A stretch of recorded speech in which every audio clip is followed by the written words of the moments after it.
ਅੱਜ ਅਸੀਂ ਅਨੰਤ ਰੰਗ ਚੈਨਲ ਵੱਲੋਂ ਸ਼੍ਰੀ ਪਵਨ ਹਰਚੰਦਪੁਰੀ ਜੀ ਦੇ ਘਰ ਪਹੁੰਚੇ ਹਾਂ। ਉਹਨਾਂ ਦੇ ਪਰਿਵਾਰ ਦੇ ਵਿੱਚ ਬੈਠੇ ਹਾਂ। ਪਵਨ ਹਰਚੰਦਪੁਰੀ ਜੀ ਪੰਜਾਬੀ ਸਾਹਿਤ ਦੀ ਸਿਰਮੌਰ ਸ਼ਖਸੀਅਤ ਹਨ। ਉਹਨਾਂ ਤੋਂ ਅਸੀਂ ਅੱਜ ਇੰਟਰਵਿਊ ਲਵਾਂਗੇ ਤੇ ਪਹਿਲਾ ਸਵਾਲ ਮੇਰਾ ਇਹ ਹੈ ਜੀ, ਪਵਨ ਹਰਚੰਦਪੁਰੀ ਜੀ ਆਪਣੇ ਜਨਮ, ਮਾਤਾ ਪਿਤਾ, ਪਰਿਵਾਰਕ ਪਿਛੋਕੜ ਬਾਰੇ ਦੱਸੋ। ਸਭ ਤੋਂ ਪਹਿਲਾਂ ਤਾਂ ਮੈਂ ਅਨੰਤ ਰੰਗ ਦਾ ਬਹੁਤ ਬਹੁਤ ਧੰਨਵਾਦ ਕਰਦਾ ਤੁਹਾਡਾ, ਜੋ ਤੁਸੀਂ ਮੇਰੀ ਇੰਟਰਵਿਊ ਲੈਣ ਵਾਸਤੇ ਆਏ ਹੋ, ਮੁਲਾਕਾਤ ਕਰਨ ਵਾਸਤੇ ਆਏ ਹੋ। ਤੇ ਉਸ ਤੋਂ ਬਾਅਦ ਜੋ ਸਰੋਤੇ ਨੇ ਗਏ, ਮੈਂ ਉਹਨਾਂ ਦਾ ਬਹੁਤ ਬਹੁਤ ਧੰਨਵਾਦ ਕਰਦਾ। ਮੇਰਾ ਜਨਮ ਹਰਚੰਦਪੁਰਾ ਵਿਖੇ ਹੋਇਆ, ਜੋ ਧੂਰੀ ਤੋਂ 4-5 ਕਿਲੋਮੀਟਰ ਤੇ ਆ। ਮੈਂ ਪਿੰਡੋਂ 5ਵੀਂ ਜਮਾਤ ਪਾਸ ਕੀਤੀ। Malwa Khalsa senior secondary school ਚੋਂ ਮੈਂ 10ਵੀਂ ਕੀਤੀ। ਸੀਨੀਅਰ ਸੈਕੰਡਰੀ ਸਕੂਲ ਆਰੀਆ ਦੇ ਵਿੱਚੋਂ ਮੈਂ 11ਵੀਂ ਕੀਤੀ ਤੇ ਬਾਕੀ ਮਲੇਰਕੋਟਲੇ ਤੋਂ ਮੈਂ BA ਵੀ ਕੀਤੀ, MA ਵੀ ਕੀਤੀ। ਜਰਨਲਿਜ਼ਮ ਦੀ ਮਾਸਟਰ ਡਿਗਰੀ ਮੈਂ ਕੀਤੀ ਗੁਰੂ ਜੰਬੇਸ਼ਵਰ ਯੂਨੀਵਰਸਿਟੀ ਤੋਂ, ਤੇ ਪੰਜਾਬੀ ਯੂਨੀਵਰਸਿਟੀ ਤੋਂ ਮੈਂ ਪਬਲਿਕ ਰਿਲੇਸ਼ਨ ਐਂਡ ਐਡਵਰਟਾਈਜ਼ਿੰਗ ਦਾ ਮਤਲਬ ਪੋਸਟ ਗ੍ਰੈਜੂਏਟ ਡਿਪਲੋਮਾ ਕੀਤਾ। ਤੇ ਉਸ ਤੋਂ ਬਾਅਦ ਮੈਂ ਬਿਜਲੀ ਬੋਰਡ ਦੇ ਵਿੱਚ ਬਤੌਰ UDC ਭਰਤੀ ਹੋ ਗਿਆ ਤੇ ਮੈਂ ਪ੍ਰਮੋਸ਼ਨ ਲੈਂਦਾ ਰੈਵਨਿਊ ਅਕਾਊਂਟੈਂਟ ਦੇ ਤੌਰ ਦੇ ਉੱਤੇ ਰਿਟਾਇਰ ਹੋਇਆ। ਮੈਂ ਸੇਵਾ ਨਿਵਰਤ ਹੋਇਆ ਸੀ। ਮੈਂ ਆਪਣੀ ਜਥੇਬੰਦੀ ਦੇ ਵਿੱਚ 1981 ਦੇ ਵਿੱਚ ਸਾਡੀ ਯੂਨੀਵਰਸਿਟੀ ਸਰਵਿਸ ਯੂਨੀਅਨ ਦਾ ਮੈਂ ਸੂਬਾ ਕਮੇਟੀ ਮੈਂਬਰ ਬਣ ਗਿਆ ਸੀ, ਜੋ 2016 ਦੇ ਵਿੱਚ ਮੇਰੀ 2014 ਦੇ ਵਿੱਚ ਮੇਰੀ ਰਿਟਾਇਰਮੈਂਟ ਹੋ ਗਈ ਸੀਗੀ। 2016 ਦੇ ਵਿੱਚ ਮੈਂ ਆਪ ਕਹਿ ਕੇ ਫਿਰ ਮੈਂ ਪਿੱਛੇ ਹਟਿਆ ਸੀਗਾ ਕਿ ਸੂਬਾ ਕਮੇਟੀ ਦੇ ਵਿੱਚ ਹੋਰ ਜਿਹੜੇ ਸਾਡੇ ਸਾਥੀ ਨੇ ਗੱਲਾਂ ਨੇ ਉਹਨਾਂ ਨੂੰ ਸ਼ਾਮਲ ਹੋਏ। 2008 ਦੇ ਵਿੱਚ ਮੈਨੂੰ ਕੇਂਦਰੀ ਪੰਜਾਬੀ ਲੇਖਕ ਸਭਾ ਦਾ ਫਰੀਦਕੋਟ ਜਨਰਲ ਇਜਲਾਸ ਦੇ ਵਿੱਚ ਜਨਰਲ ਸਕੱਤਰ ਬਣਾਤਾ ਸੀਗਾ। ਤੇ ਉਸ ਤੋਂ ਬਾਅਦ ਹੁਣ ਤੱਕ ਮੈਂ ਕੇਂਦਰੀ ਪੰਜਾਬੀ ਲੇਖਕ ਸਭਾ ਦੇ ਬਤੌਰ ਜਨਰਲ ਸਕੱਤਰ ਕੰਮ ਕਰਦਾ ਆ ਰਿਹਾ ਹਾਂ। ਮੈਂ ਆਪਣੇ ਜੀਵਨ ਦਾ ਇੱਕ ਪਲ ਪੰਜਾਬੀ ਸਾਹਿਤ ਅਤੇ ਸਾਡੀ ਕੇਂਦਰੀ ਪੰਜਾਬੀ ਲੇਖਕ ਸਭਾ ਦੇ ਲੇਖੇ ਲਾ ਰਿਹਾ। ਠੀਕ ਹੈ। ਪਰਿਵਾਰ ਬਾਰੇ ਦੱਸੋ। ਪਰਿਵਾਰ ਬਾਰੇ ਅਸੀਂ ਆਪਣੇ ਮਾਂ-ਬਾਪ ਦੀ 4 ਭਰਾ, ਜਿਨ੍ਹਾਂ ਚੋਂ ਇੱਕ ਮੇਰਾ ਭਰਾ ਮਾਸਟਰ ਸੀਗਾ, ਉਹਨਾਂ ਦੀ ਮੌਤ ਹੋ ਗਈ ਸੀ ਉਹਨਾਂ ਦੀ, ਤੇ ਅਸੀਂ 3 ਜਿਉਂਦੇ ਆ ਤੇ ਸਾਰੇ ਆਪਣੇ ਕਾਰੋਬਾਰ ਦੇ ਵਿੱਚ ਨੇ ਗਏ। ਮੇਰਾ ਵਿਆਹ ਲਾਂਗੜੀਆਂ ਵਿਖੇ ਪੁਸ਼ਪਾ ਸ਼ਰਮਾ ਮੇਰੀ ਧਰਮ ਪਤਨੀ ਨਾਲ ਹੋਇਆ ਸੀ, ਜੋ ਆਪਣਾ ਹੈਲਥ ਡਿਪਾਰਟਮੈਂਟ ਦੇ ਵਿੱਚ ਬਤੌਰ LHB ਰਿਟਾਇਰ ਹੋਏ ਨੇਗੇ, ਸੇਵਾ ਨਿਵਰਤ ਹੋਏ ਨੇਗੇ। ਤੇ ਸਾਡੇ 3 ਬੇਟੀਆਂ ਨੇ। ਇੱਕ ਬੇਟੀ ਵੱਡੀ ਬੇਟੀ ਅਧਿਆਪਕ ਆ, 2 ਬੇਟੀਆਂ ਡਾਕਟਰ ਨੇ ਹੈਗੀਆਂ। ਠੀਕ ਹੈ। ਤੇ 3 ਬੇਟੀਆਂ ਹੁਣ ਵਿਆਹੀਆਂ ਹੋਈਆਂ ਨੇ। ਤੇ ਇੱਕ ਭਵਾਨੀਗੜ੍ਹ ਆ ਗਈ, ਉਹ ਮਾਸਟਰ ਡਿਗਰੀ ਨਿਊਰੋ ਦੀ ਆ। ਇੱਕ BA MS ਦਾ ਬੇਟੀ ਇੱਥੇ ਲੋਕਲ ਆ ਗਈ। ਇੱਕ ਬੇਟੀ ਟੀਚਰ ਆ ਵੱਡੀ, ਜਿਹੜੀ ਇੱਥੇ ਖਾਲਸਾ ਸਕੂਲ ਦੇ ਵਿੱਚ ਆ।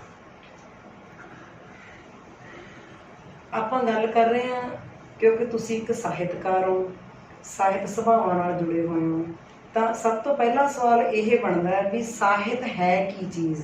ਸਾਹਿਤ ਕਿਸ ਨੂੰ ਕਹਿੰਦੇ ਆਪਾਂ, ਕਿਹਨੂੰ ਕਹਿ ਸਕਦੇ ਹਾਂ? ਜਿਹੜਾ ਸਾਹਿਤ ਦਾ ਸ਼ਬਦ, ਇਹ ਲੋਕ ਹਿੱਤ ਤੋਂ ਬਣਿਆ ਹੋਇਆ। ਇਹ ਸੰਸਕ੍ਰਿਤ ਦਾ ਸ਼ਬਦ ਹੈਗਾ ਜਿਹੜਾ ਸਾਹਿਤ, ਇਹ ਲੋਕ ਹਿੱਤ ਦੇ ਵਿੱਚ ਕੋਈ ਰਚਨਾ ਜਿਹੜੀ ਰਚੀ ਜਾਂਦੀ ਹੈ ਉਹਨੂੰ ਸਾਹਿਤ ਕਿਹਾ ਜਾਂਦਾ ਹੈਗਾ। ਸਾਹਿਤ ਉਹ ਹੁੰਦਾ ਜਦੋਂ ਸ਼ਬਦਾਂ ਨੂੰ ਆਪਾਂ ਕਿਸੇ ਕਹਾਣੀ ਦੇ ਵਿੱਚ, ਕਿਸੇ ਵਿਧਾ ਦੇ ਵਿੱਚ ਤਬਦੀਲ ਕਰ ਦਿੰਦੇ ਹਾਂਗੇ। ਚਾਹੇ ਉਹ ਵਾਰਤਕ ਹੋ ਸਕਦੀ ਆ, ਕਹਾਣੀ ਹੋ ਸਕਦੀ ਆ, ਕਾਵਿ ਵਿਧਾ ਹੋ ਸਕਦੀ ਹੈਗੀ, ਜਾਂ ਹੋਰ ਬਹੁਤ ਸਾਰੀਆਂ ਵਿਧਾਵਾਂ ਨੇਗੀਆਂ। ਜਦੋਂ ਆਪਾਂ ਉਹਨਾਂ ਨੂੰ ਤਕਨੀਕੀ ਢਾਂਚਿਆਂ ਦੇ ਵਿੱਚ ਮਤਲਬ ਢਾਲ ਲੈਂਦੇ ਆਂਗੇ, ਚਾਹੇ ਜਿਵੇਂ ਲੋਕ ਬੋਲੀਆਂ ਨੇਗੀਆਂ, ਉਹ ਵੀ ਸਾਹਿਤ ਬਣ ਜਾਂਦੀਆਂ ਨੇਗੀਆਂ। ਕੋਈ ਢਾਂਚੇ ਹੁੰਦੇ ਨੇ, ਤਕਨੀਕੀ ਕੁਦਰਤੀ ਢਾਂਚੇ ਪੈਦਾ ਹੋ ਜਾਂਦੇ ਨੇਗੇ। ਸਾਹਿਤ ਪਹਿਲਾਂ ਪੈਦਾ ਹੋਇਆ ਸੀ, ਜਿਹੜੇ ਪਿੰਗਲ ਦੇ ਨੂੰ ਬਾਅਦ 'ਚ ਪੈਦਾ ਹੋਏ ਸੀਗੇ। ਇਹ ਗੱਲ ਸਾਨੂੰ ਸਮਝਣ ਦੀ ਲੋੜ ਆ।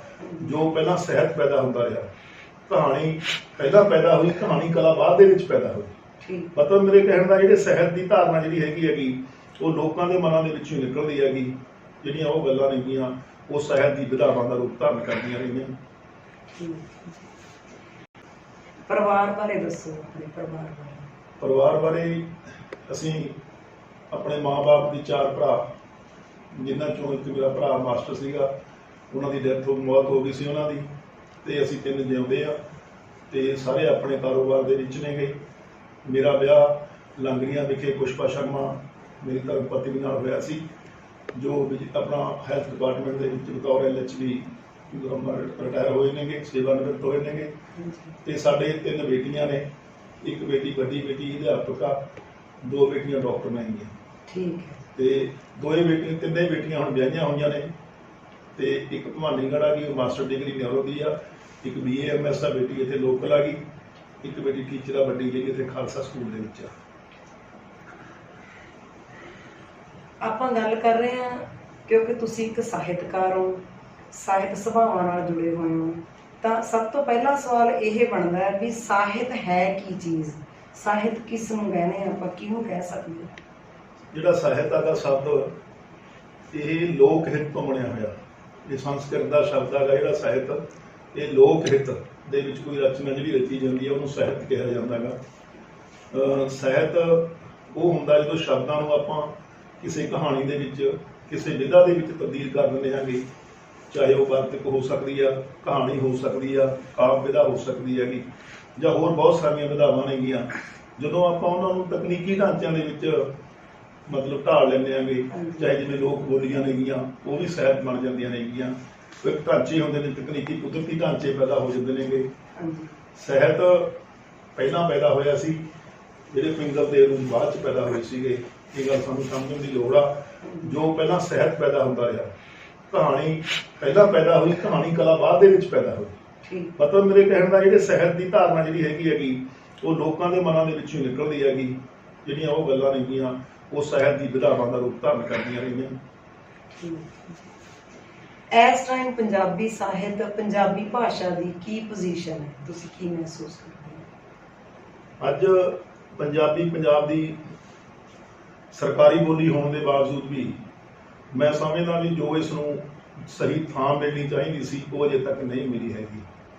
ਜਿਸ ਤਰ੍ਹਾਂ ਪਿਛਲੇ ਲੰਬੇ ਸਮਿਆਂ ਤੋਂ ਪੰਜਾਬੀ ਨਾਲ ਵੱਡੇ ਵਿਤਕਰੇ ਹੁੰਦੇ ਆਏ ਨੇਗੇ, ਤੇ ਅੱਜ ਵੀ ਉਹ ਸਾਡੀ ਮਾਂ ਬੋਲੀ ਦੇ ਨਾਲ ਵਿਤਕਰਾ ਜਿਹੜਾ ਹੈਗਾ ਉਹ ਜਾਰੀ ਆ।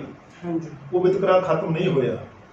ਤੇ ਜਿਹੜੇ ਲੋਕ ਨੇਗੇ, ਸਾਡੇ ਸਾਹਿਤਕਾਰ ਨੇਗੇ, ਸਾਡੀਆਂ ਸਾਹਿਤ ਸਭਾਵਾਂ ਨੇ, ਕੇਂਦਰੀ ਪੰਜਾਬੀ ਲੇਖਕ ਸਭਾ ਸਿੱਖੋਂ ਆ, ਦੂਜੀ ਕੇਂਦਰੀ ਪੰਜਾਬੀ ਲੇਖਕ ਸਭਾ ਵੀ, ਤੇ ਸਾਡੀਆਂ ਹੋਰ ਵੀ ਜਿਹੜੀਆਂ ਸੰਸਥਾਵਾਂ ਨੇਗੀਆਂ, ਬਹੁਤ ਸਾਰੀਆਂ ਸੰਸਥਾਵਾਂ ਜਿਹੜੀ ਪੰਜਾਬੀ ਨੂੰ ਪਿਆਰ ਕਰਦੀਆਂ ਨੇ, ਉਹ ਇਹਦੇ ਬਾਰੇ ਯਤਨਸ਼ੀਲ ਨੇਗੇ ਵੀ ਇਸ ਨੂੰ ਸਹੀ ਥਾਂ ਦਵਾਈ ਜਾਵੇ।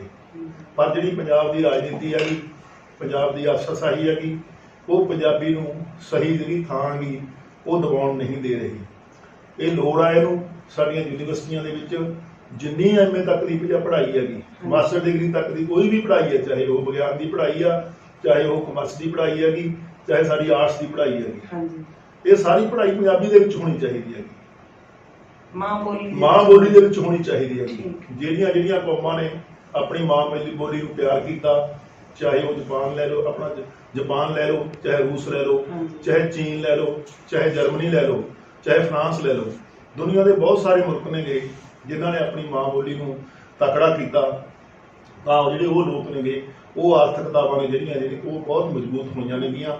ਸਾਨੂੰ ਵੀ ਆਪਣੀ ਮਾਂ ਬੋਲੀ ਨੂੰ ਤਕੜਾ ਕਰਕੇ ਸਾਰੀ ਵਿਗਿਆਨ ਨੂੰ ਪੰਜਾਬੀ ਦੇ ਵਿੱਚ ਲਿਆ ਕੇ ਵੱਡੇ ਯਤਨਾਂ ਦੀ ਲੋੜ ਹੈਗੀ। ਇਹ ਯਤਨ ਕੱਲੀਆਂ ਸਭਾਵਾਂ ਨਹੀਂ ਕਰ ਸਕਦੀਆਂ, ਇਹਦੇ ਵਿੱਚ ਸਰਕਾਰਾਂ ਦੇ ਯਤਨਾਂ ਦੀ ਲੋੜ ਹੁੰਦੀ ਹੈਗੀ।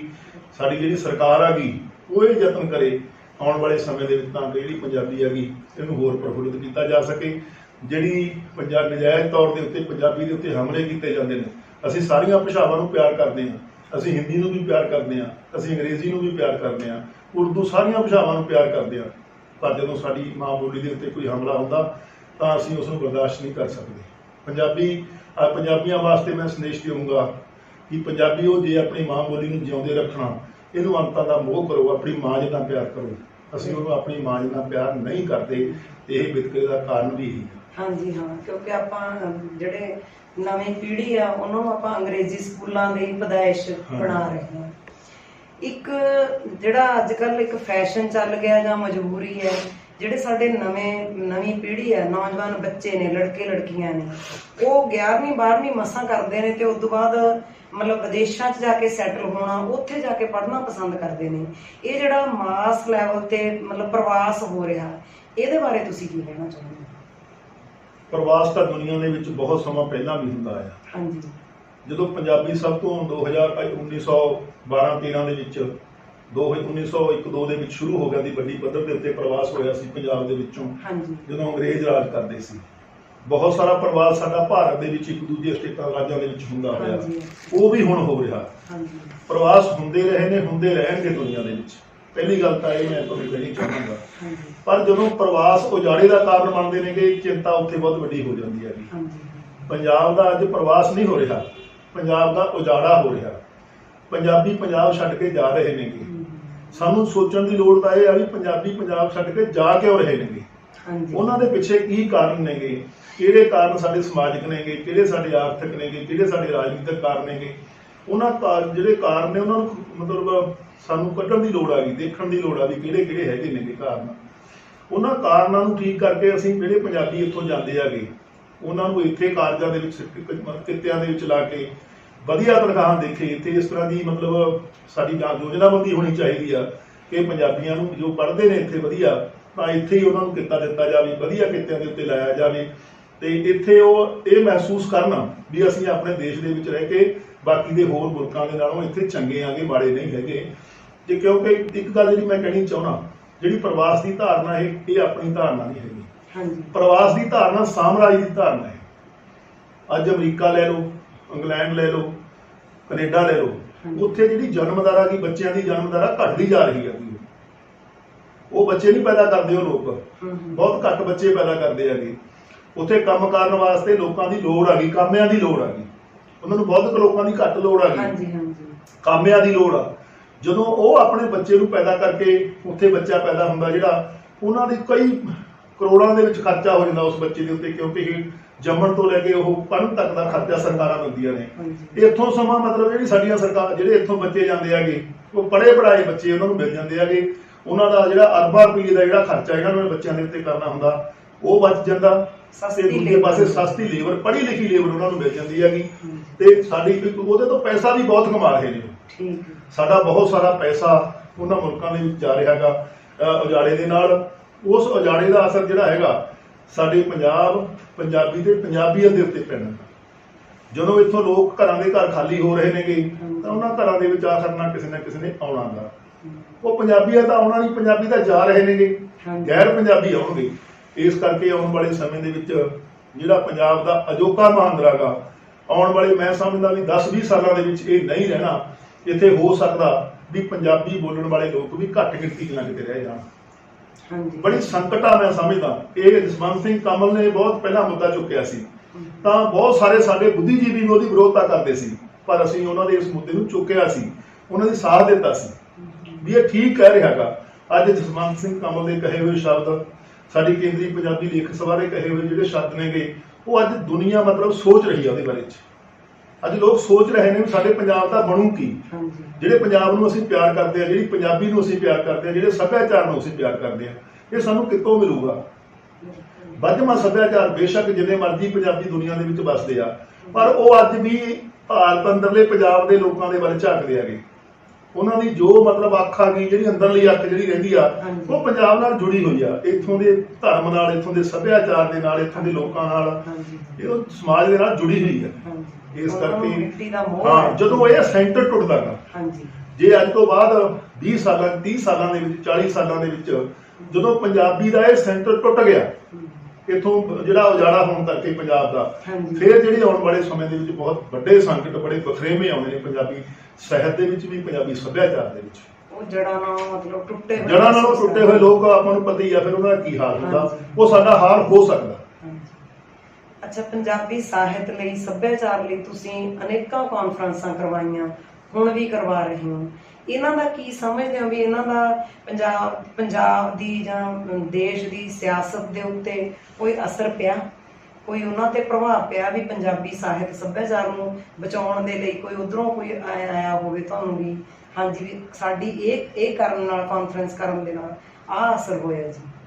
ਅਸੀਂ ਕੇਂਦਰੀ ਪੰਜਾਬੀ ਲੇਖਕ ਸਭਾ ਦੀ ਧੂਰੀ ਆਪਣੀ ਮੀਟਿੰਗ ਹੋਈ ਸੀ, ਉਹਦੇ ਵਿੱਚ ਇਹ ਫੈਸਲਾ ਲਿੱਤਾ ਸੀਗਾ ਬਈ ਆਪਾਂ ਕਾਨਫਰੰਸਾਂ ਕਰਨੀਆਂ ਨੇ। 7 ਕਾਨਫਰੰਸਾਂ ਕਰਨੀਆਂ ਨੇਗੀਆਂ। 5 ਕਾਨਫਰੰਸਾਂ ਪੰਜਾਬ ਦੇ ਵਿੱਚ ਕਰਨੀਆਂ ਨੇ, 1 ਹਰਿਆਣੇ 'ਚ ਕਰਨੀਆਂ ਤੇ 1 ਦਿੱਲੀ 'ਚ ਕਰਨੀਆਂ। ਉਹ 7 ਅਸੀਂ ਕਿਉਂ ਕਰਨੀਆਂ, ਇਕੱਲੇ ਤੌਰ ਦੇ ਉੱਤੇ ਕਿਉਂ ਕਰਨੀਆਂ ਸਾਨੂੰ ਪਈਆਂ, ਇਹ ਸੋਚਣਾ ਕਿਉਂ ਪਿਆ?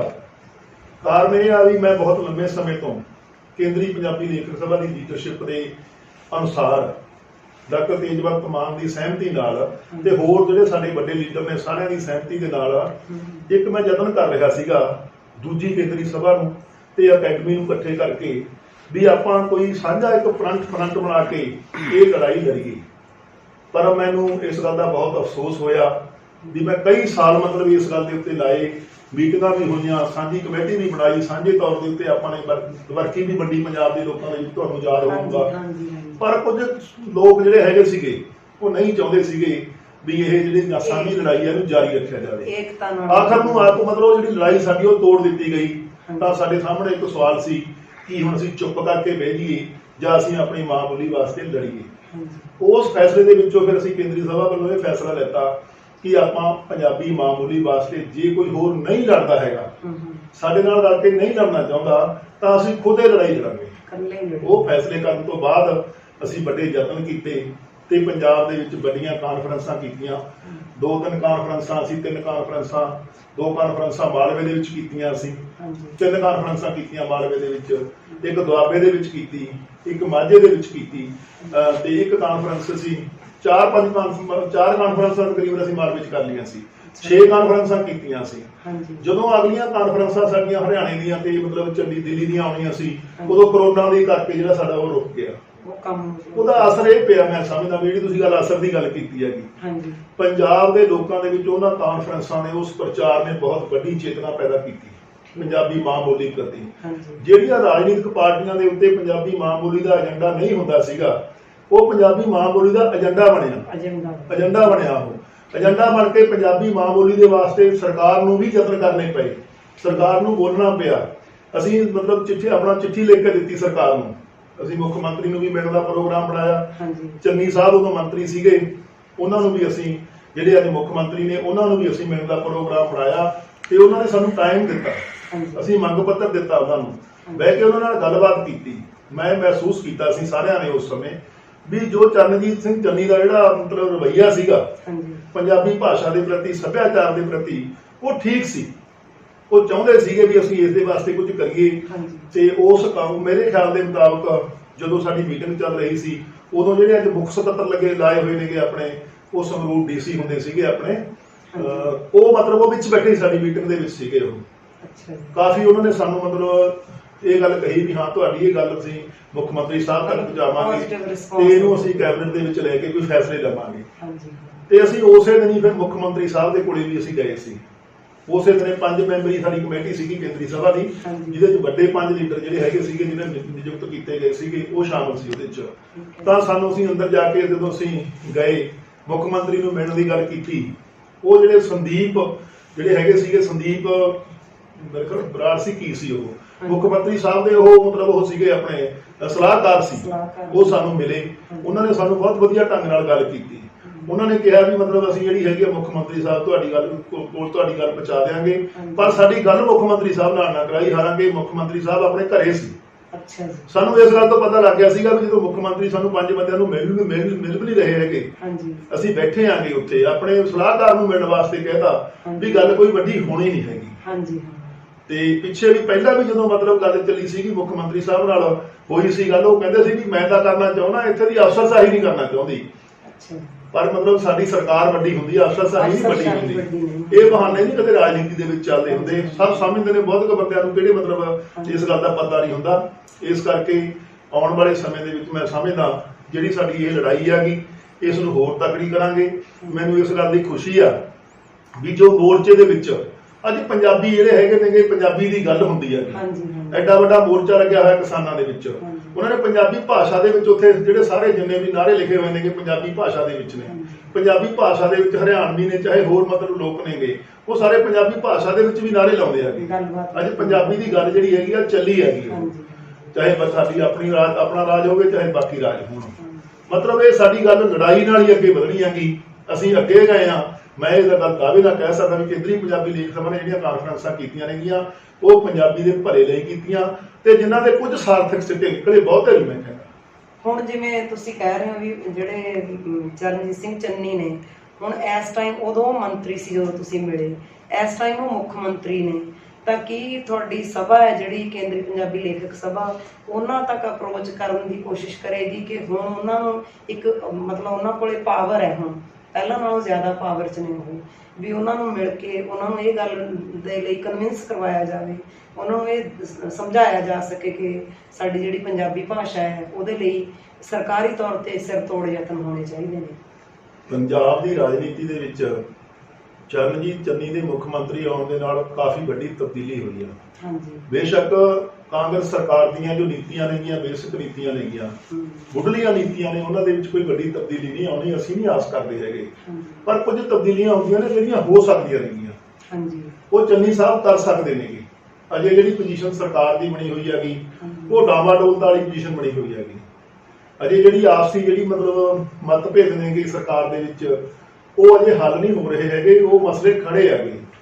ਜਦੋਂ ਵੀ ਮਤਲਬ ਇਸ ਤਰ੍ਹਾਂ ਦੀ ਸਥਿਤੀ ਬਣ ਗਈ, ਅਸੀਂ ਚਾਹਾਂਗੇ ਚੰਨੀ ਸਾਹਿਬ ਨੂੰ ਮਿਲੀਏ ਤੇ ਪੰਜਾਬੀ ਮਾਂ ਬੋਲੀ ਦੇ ਬਾਰੇ, ਪੰਜਾਬੀ ਸੱਭਿਆਚਾਰ ਦੇ ਬਾਰੇ ਉਹਦੇ ਨਾਲ ਬਹਿ ਕੇ ਉਹਨਾਂ ਦੇ ਨਾਲ ਗੱਲ ਕਰੀਏ, ਤਾਂ ਕਿ ਅਸੀਂ ਆਪਣੀ ਗੱਲ ਉਹਨਾਂ ਦੇ ਕੋਲ ਦੁਬਾਰੇ ਲੈ ਕੇ ਜਾਈਏ। ਹਾਂਜੀ, ਵੀ ਤੁਸੀਂ ਮਤਲਬ ਸਾਡੇ ਨਾਲ ਸਹਿਮਤੀ ਪ੍ਰਗਟ ਕੀਤੀ ਸੀ, ਵੀ ਮੈਂ ਇਹਨਾਂ ਨਾਲ ਸਹਿਮਤ ਹਾਂਗਾ ਤੁਹਾਡੀਆਂ ਇਹ ਮੰਗਾਂ ਦੇ ਨਾਲ। ਕੇਂਦਰੀ ਪੰਜਾਬੀ ਲੇਖ ਸਭਾ ਸੇਖੋਂ ਦੀ ਜੋ ਮੰਗ ਪੱਤਰ ਅਸੀਂ ਦਿੱਤਾ ਸੀਗਾ, ਉਹਦੇ ਨਾਲ ਵੀ ਹੁਣ ਅੱਜ ਤੁਸੀਂ ਉਸ ਕੁਰਸੀ ਦੇ ਉੱਤੇ ਬੈਠੇ ਹੋ ਜਿੱਥੇ ਫੈਸਲੇ ਲੈ ਸਕਦੇ ਹੋ।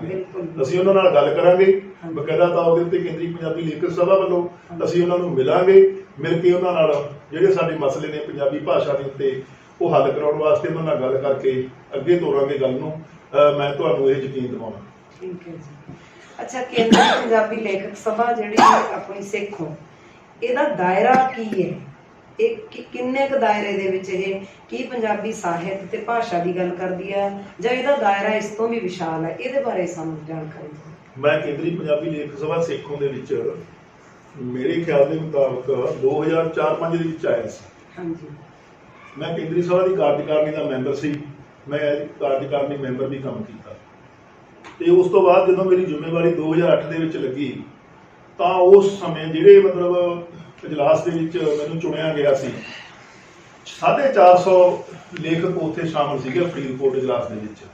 ਠੀਕ। ਮੈਂ ਉਸ ਨੂੰ ਕਾਫੀ ਬਹੁਤ ਵੱਡੀ ਗੱਲ ਸਮਝਦਾ ਵੀ ਜੇ ਸਾਡੀ ਕੇਂਦਰੀ ਪੰਜਾਬੀ ਲੇਖਕ ਸਭਾ ਦੇ ਉਸ ਇਜਲਾਸ ਦੇ ਵਿੱਚ 450 ਲੇਖਕ ਸੀਗਾ, ਵੱਡੀ ਮਤਲਬ ਪੱਧਰ ਦੇ ਉੱਤੇ ਬਹੁਤ ਵੱਡਾ ਜਿਹੜਾ ਸਮਾਗਮ ਸੀਗਾ ਉੱਥੇ ਚੁਣਿਆ ਸੀ। ਮੈਨੂੰ ਇਸ ਗੱਲ ਦਾ ਮਾਣ ਆ ਸਾਡੀ ਟੀਮ ਨੂੰ, ਡਾਕਟਰ ਤੇਜਵੰਤ ਮਾਨ ਨੂੰ, ਕਿ ਅਸੀਂ ਉਸ ਸਮੇਂ ਤੋਂ ਲੈ ਕੇ ਅੱਜ ਤੱਕ ਜਿਹੜੀਆਂ ਸਾਡੀਆਂ ਸਭਾਵਾਂ ਡਿਫੰਕਟ ਸੀਗੀਆਂ, ਜਿਹੜੀਆਂ ਕੰਮ ਨਹੀਂ ਕਰਦੀਆਂ ਸੀ, ਬਹੁਤ ਸਾਰੀਆਂ ਸਭਾਵਾਂ ਨੂੰ ਅਸੀਂ ਪਰੇ ਕੀਤਾ। ਨਵੀਆਂ ਜਿਹੜੀਆਂ ਸਭਾਵਾਂ ਸੀਗੀਆਂ ਉਹਨਾਂ ਨੂੰ ਲੈ ਕੇ ਆਏ ਅਸੀਂ। ਜਿਹੜੀਆਂ ਘੱਟ ਕੰਮ ਕਰਦੀਆਂ ਸੀ ਉਹਨਾਂ ਨੂੰ ਕੰਮ ਤੇਜ਼ ਕੀਤਾ। ਜਿਹੜੀ ਸਾਡੀ ਪਹਿਲਾਂ ਵੀ ਸਾਡੀ ਕੇਂਦਰੀ ਪੰਜਾਬੀ ਲੇਖ ਸਭਾ ਦੇ ਜਿਹੜੀਆਂ ਇਕਾਈਆਂ ਸੀਗੀਆਂ, ਉਹ ਹਰਿਆਣੇ ਦੇ ਵਿੱਚ ਸੀਗੀਆਂ, ਪੰਜਾਬ ਦੇ ਵਿੱਚ ਵੀ ਸੀਗੀਆਂ, ਜੰਮੂ ਕਸ਼ਮੀਰ ਸੀਗੀਆਂ, ਚੰਡੀਗੜ੍ਹ ਸੀਗੀਆਂ। ਮਤਲਬ ਉਸ ਤੋਂ ਬਾਅਦ ਜਿਹੜਾ ਅਸੀਂ ਮਤਲਬ ਜਿਹੜਾ ਕੰਮ ਕੀਤਾ ਗਾ ਬੜੇ ਲੰਬੇ ਸਮੇਂ ਦੇ ਵਿੱਚ, ਉਹਦੇ ਸਿੱਟੇ ਇਹ ਨਿਕਲੇ ਨੇਗੇ। ਜਿਹੜੀ ਕੇਂਦਰੀ ਪੰਜਾਬੀ ਲੇਖ ਸਭਾ ਉਹ ਦੁਆਬੇ ਦੇ ਵਿੱਚ ਵੀ ਹੋਰ ਤਕੜੀ ਹੋਈ ਹੈਗੀ। ਅਸੀਂ ਮਾਲਵੇ ਦੇ ਵਿੱਚ ਬਹੁਤ ਤਕੜੇ ਸੀ, ਅਸੀਂ ਹੁਣ ਵੀ ਤਕੜੇ ਹੈਗੇ ਮਾਲਵੇ ਦੇ ਵਿੱਚ। ਮਾਲਵੇ ਦੇ ਵਿੱਚ ਜੇ ਵੱਡਾ ਕੰਮ ਆ ਤਾਂ ਕੇਂਦਰੀ ਪੰਜਾਬੀ ਲੇਖ ਸਭਾ ਸੇਖੋਂ ਦਾ, ਸਾਨੂੰ ਇਸ ਗੱਲ ਦਾ ਮਾਣ ਆ ਕਿ ਦੁਆਬੇ ਦੇ ਵਿੱਚ ਵੀ ਬਹੁਤ ਵੱਡਾ ਕੰਮ ਹੁਣ ਕੇਂਦਰੀ ਪੰਜਾਬੀ ਲੇਖ ਸਭਾ ਦਾ ਹੈਗਾ। ਸਾਡੇ ਸੀਨੀਅਰ ਮੀਤ ਪ੍ਰਧਾਨ ਜਿਹੜੇ ਸੰਧੂ ਬਰਿਆਣਵੀ ਨੇਗੇ, ਉਹ ਬਹੁਤ ਵੱਡੀ ਉਹਨਾਂ ਨੇ ਸਾਡੀ, ਮੈਂ ਸਮਝਦਾ ਦੁਆਬੇ ਦੇ ਵਿੱਚ ਬਹੁਤ ਵੱਡਾ ਕੰਮ ਕਰ ਰਹੇ ਨੇ। ਬਹੁਤ ਸਾਰੀਆਂ ਸਭਾਵਾਂ ਜਿਹੜੀਆਂ ਦੁਆਬੇ ਦੀਆਂ ਵੱਡੀ ਪੱਧਰ ਦੇ ਉੱਤੇ ਸਭਾਵਾਂ ਨੇ ਜਿਹੜੀਆਂ ਹੁਣ ਕੇਂਦਰੀ ਪੰਜਾਬੀ ਲੇਖ ਸਭਾ ਸੇਖੋਂ ਨਾਲ ਜੁੜੀਆਂ ਹੋਈਆਂ ਨੇ। ਤੇ ਮਾਝੇ ਦੇ ਜਿਹੜੇ ਲੋਕ ਨੇਗੇ, ਮਾਝੇ ਦੀਆਂ ਸਭਾਵਾਂ ਵੀ ਸਾਡੇ ਨਾਲ ਜੁੜੀਆਂ ਹੋਈਆਂ ਨੇਗੀਆਂ, ਪਹਿਲਾਂ ਨਹੀਂ ਹੁੰਦੀਆਂ ਸੀਗੀਆਂ। ਸਾਡੇ ਲੋਕ ਵੀ ਜੁੜੇ ਹੋਏ ਨੇ। ਤੇ ਉਸ ਤੋਂ ਬਾਅਦ ਅਸੀਂ ਦਿੱਲੀ ਦੇ ਵਿੱਚ ਜਿਹੜੀਆਂ ਇਕਾਈਆਂ ਨੇ ਆਪਣੀਆਂ, 2-3 ਇਕਾਈਆਂ ਅਸੀਂ ਦਿੱਲੀ ਦੇ ਵਿੱਚ ਬਣਾਈਆਂ ਨੇਗੀਆਂ। ਦਿੱਲੀ ਸਟੇਟ ਯੂਨਿਟ ਵੀ ਬਣਾਇਆਗਾ, ਹਰਿਆਣੇ ਦੇ ਵਿੱਚ ਵੀ ਸਾਡੀਆਂ 15-16 ਇਕਾਈਆਂ ਨੇਗੀਆਂ, ਸਾਰੀਆਂ ਕੰਮ ਕਰ ਰਹੀਆਂ ਨੇ ਕੇਂਦਰੀ ਪੰਜਾਬੀ ਲੇਖ ਸਭਾ ਦੇ ਨਾਲ ਨੇਗੀਆਂ। ਉਹ ਜੰਮੂ ਕਸ਼ਮੀਰ ਦੇ ਵਿੱਚ ਵੀ ਨੇ ਤੇ ਬਹੁਤ ਸਾਰੇ ਚੰਡੀਗੜ੍ਹ ਦੇ ਵਿੱਚ ਵੀ ਨੇਗੀਆਂ ਤੇ ਬਾਹਰਲੇ ਰਾਜਾਂ ਦੇ ਵਿੱਚ ਵੀ ਸਾਡੇ ਮੈਂਬਰ ਨੇਗੇ ਕੇਂਦਰੀ ਪੰਜਾਬੀ ਲੇਖ ਸਭਾ ਨਾਲ ਜੁੜੇ ਹੋਏ ਨੇ। ਦੁਨੀਆ ਦੇ ਵਿੱਚ ਵੀ ਹੋਰ ਮੁਲਕਾਂ ਦੇ ਵਿੱਚ ਵੀ ਕੇਂਦਰੀ ਪੰਜਾਬੀ ਲੇਖ ਸਭਾ ਦੇ ਜਿਹੜੇ ਮੈਂਬਰ ਨੇਗੇ, ਉਹ ਬਕਾਇਦਾ ਬਹੁਤ ਵਧੀਆ ਢੰਗ ਨਾਲ ਆਪਣੀ ਆਪਣੀ ਥਾਂ ਦੇ ਉੱਤੇ ਲਿਖ ਵੀ ਰਹੇ ਨੇ ਤੇ ਕੰਮ ਵੀ ਕਰ ਰਹੇ ਨੇ।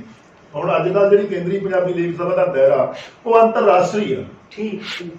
ਕੇਂਦਰੀ ਪੰਜਾਬੀ ਲੇਖ ਸਭਾ ਦਾ ਦਾਇਰਾ ਅੰਤਰਰਾਸ਼ਟਰੀ ਹੋ ਚੁੱਕਿਆ, ਕਿਉਂਕਿ ਅਸੀਂ ਜੋ ਪ੍ਰੋਗਰਾਮ ਬਾਹਰਲੇ ਮੁਲਕਾਂ ਦੇ ਵਿੱਚ ਹੁੰਦੇ ਨੇਗੇ, ਜੇ ਕੋਈ ਉਹਨਾਂ ਨੂੰ ਸਮੱਸਿਆ ਆਉਂਦੀ ਹੈਗੀ, ਸਾਡੀ ਲੋੜ ਆ ਗਈ, ਅਸੀਂ ਉੱਥੇ ਤੱਕ ਵੀ ਜਿਹੜੀ ਦਖਲਅੰਦਾਜ਼ੀ ਕਰਨ ਵਾਸਤੇ ਵੀ ਮਤਲਬ ਤਿਆਰ ਆਂਗੇ। ਪੰਜਾਬੀ ਨੂੰ ਜਿਹੜੀ ਗਾਈਡ ਕਰਨ ਵਾਸਤੇ ਉੱਥੇ ਕਾਨਫਰੰਸਾਂ ਕਰ ਰਹੇ ਨੇਗੇ। ਦੀਪ ਮਨਮੋਹਨ ਹੋਰੀ ਜਿਹੜੇ ਸਾਡੇ ਨਾਲ ਸਾਡੇ ਸਰਪ੍ਰਸਤ ਨੇਗੇ, ਉਹ ਸਭ ਬਹੁਤ ਸਾਰੇ ਮੈਂਬਰ ਨੇਗੇ ਜਿਹੜੇ ਬਾਹਰਲੇ ਮੁਲਕਾਂ 'ਚ ਜਾ ਕੇ ਕਾਨਫਰੰਸਾਂ ਵੀ ਕਰਾਉਂਦੇ ਨੇਗੇ ਤੇ ਉੱਥੇ ਪੰਜਾਬੀ ਤੇ ਪੰਜਾਬੀਅਤ ਦੀ ਗੱਲ ਅੱਗੇ ਲੈ ਕੇ ਜਾਂਦੇ।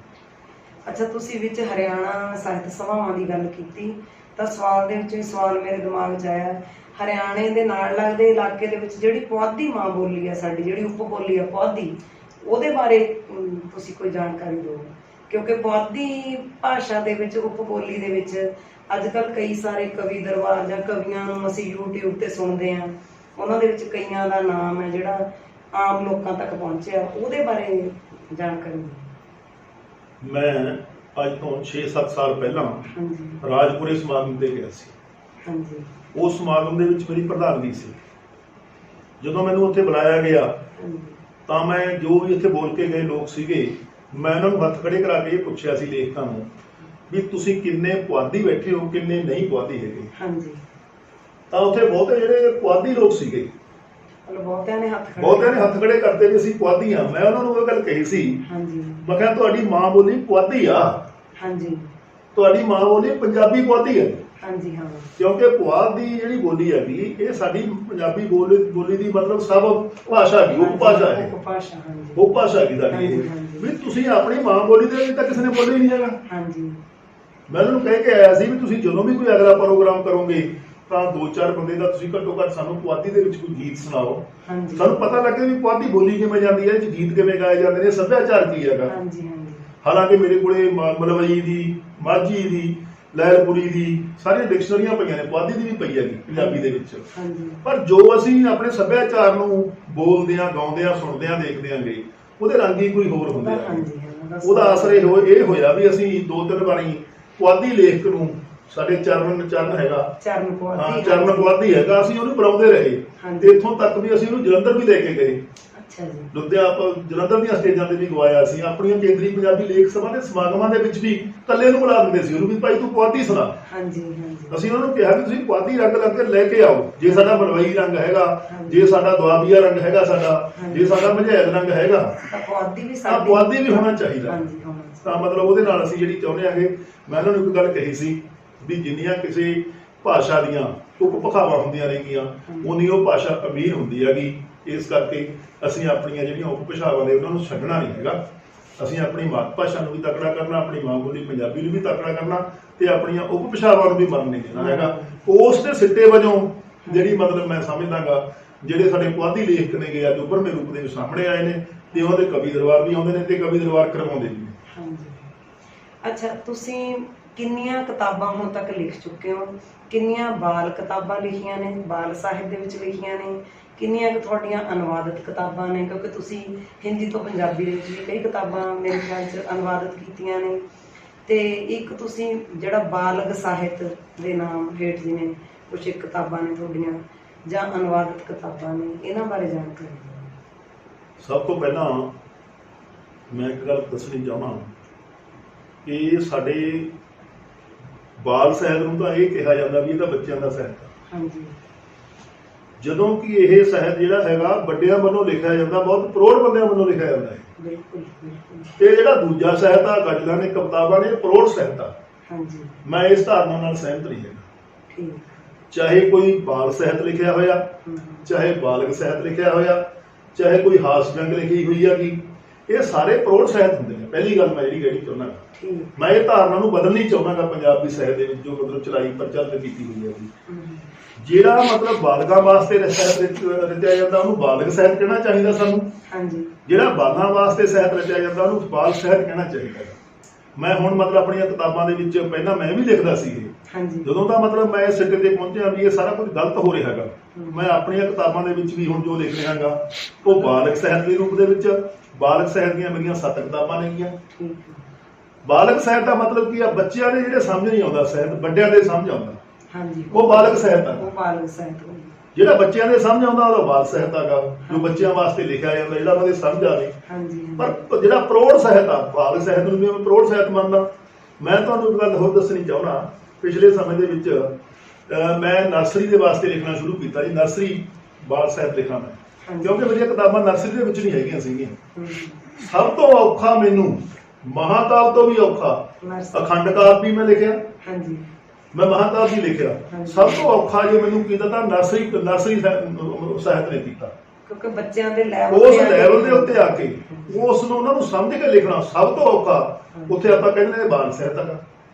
ਇਹਦਾ ਪਤਾ ਨਹੀਂ ਬਹੁਤ ਘਟੀਆ ਸਾਹਿਤ ਆ, ਕਹਿੰਦਾ ਉਹੀ ਲਿਖਿਆ ਜਾਂਦਾ ਹੁੰਦਾ। ਇਸ ਨੂੰ ਮਤਲਬ ਜੋ ਸਾਡੇ ਨਾਲ ਵਿਤਕਰਾ ਹੋਇਆ ਵੱਡੇ ਪੱਧਰ ਦੇ ਉੱਤੇ, ਬਾਲ ਸਾਹਿਤ ਨਾਲ ਸਾਡੇ ਨਾਲ ਬਹੁਤ ਵੱਡਾ ਵਿਤਕਰਾ ਹੋਇਆ। ਮਤਲਬ ਸਾਡੇ ਵੱਡੇ ਜਿਹੜੇ ਲੇਖਕ ਸੀਗੇ ਪਹਿਲਾਂ ਉਹ ਸਮਝ ਨਹੀਂ ਸਕੇ ਇਸ ਗੱਲ ਨੂੰ, ਪਰ ਮੈਨੂੰ ਇਸ ਗੱਲ ਦੀ ਖੁਸ਼ੀ ਆ। ਤਾਂ ਪਿਛਲੇ ਸਮੇਂ ਦੇ ਵਿੱਚ ਜਸਵੰਤ ਸਿੰਘ ਕਾਮਲੋਰਾ ਨੇ ਹੋਰ ਵੀ ਜਿਹੜੇ ਵੱਡੇ ਸਾਹਿਤ ਨੇ ਉਹ ਵੀ ਸਾਡੇ ਬਾਲ ਸਾਹਿਤ ਦੀ ਜਿਹੜੀ ਮਹਾਨਤਾ ਨੂੰ ਦੇਖ ਕੇ ਉਹ ਆਏ ਨੇਗੇ, ਤੇ ਜਿਹਦੇ ਚ 7 ਕਿਤਾਬਾਂ ਮੇਰੀਆਂ ਬਾਲਕ ਸਾਹਿਤ ਦੀਆਂ ਨੇਗੀਆਂ, 14-15 ਕਿਤਾਬਾਂ ਮੇਰੀਆਂ ਜਿਹੜੀਆਂ ਹੈਗੀਆਂ ਨੇਗੀਆਂ ਬਾਲ ਸਾਹਿਤ ਦੀਆਂ ਨੇਗੀਆਂ, ਜਿਹਦੇ ਚ ਮੈਨੂੰ 2 ਕਿਤਾਬਾਂ ਦੇ ਉੱਤੇ ਪੰਛੀਆਂ ਦੀ ਪੰਚਾਇਤ ਦੇ ਉੱਤੇ ਮੈਨੂੰ ਸ੍ਰੀ ਗੁਰੂ ਹਰਿਕ੍ਰਿਸ਼ਨ ਬਾਲ ਪੁਰਸਕਾਰ ਮਿਲਿਆ ਸੀ 2013 ਦੇ ਵਿੱਚ, ਤੇ ਏਲੀਅਨ ਦੀ ਧਰਤੀ ਤੇ ਵਿਗਿਆਨਕ ਬਾਲ ਨਾਵਲ ਦੇ ਉੱਤੇ ਮੈਨੂੰ ਭਾਰਤੀ ਸਾਹਿਤ ਅਕਾਦਮੀ ਬਾਲ ਸਾਹਿਤ ਪੁਰਸਕਾਰ ਮਿਲਿਆ ਸੀ ਮੈਨੂੰ 2019 ਦੇ ਵਿੱਚ। ਉਸ ਤੋਂ ਬਾਅਦ 4 ਕਿਤਾਬਾਂ ਮੈਂ ਹਿੰਦੀ ਤੋਂ ਪੰਜਾਬੀ ਅਨੁਵਾਦ ਕੀਤੀਆਂ ਨੇਗੀਆਂ।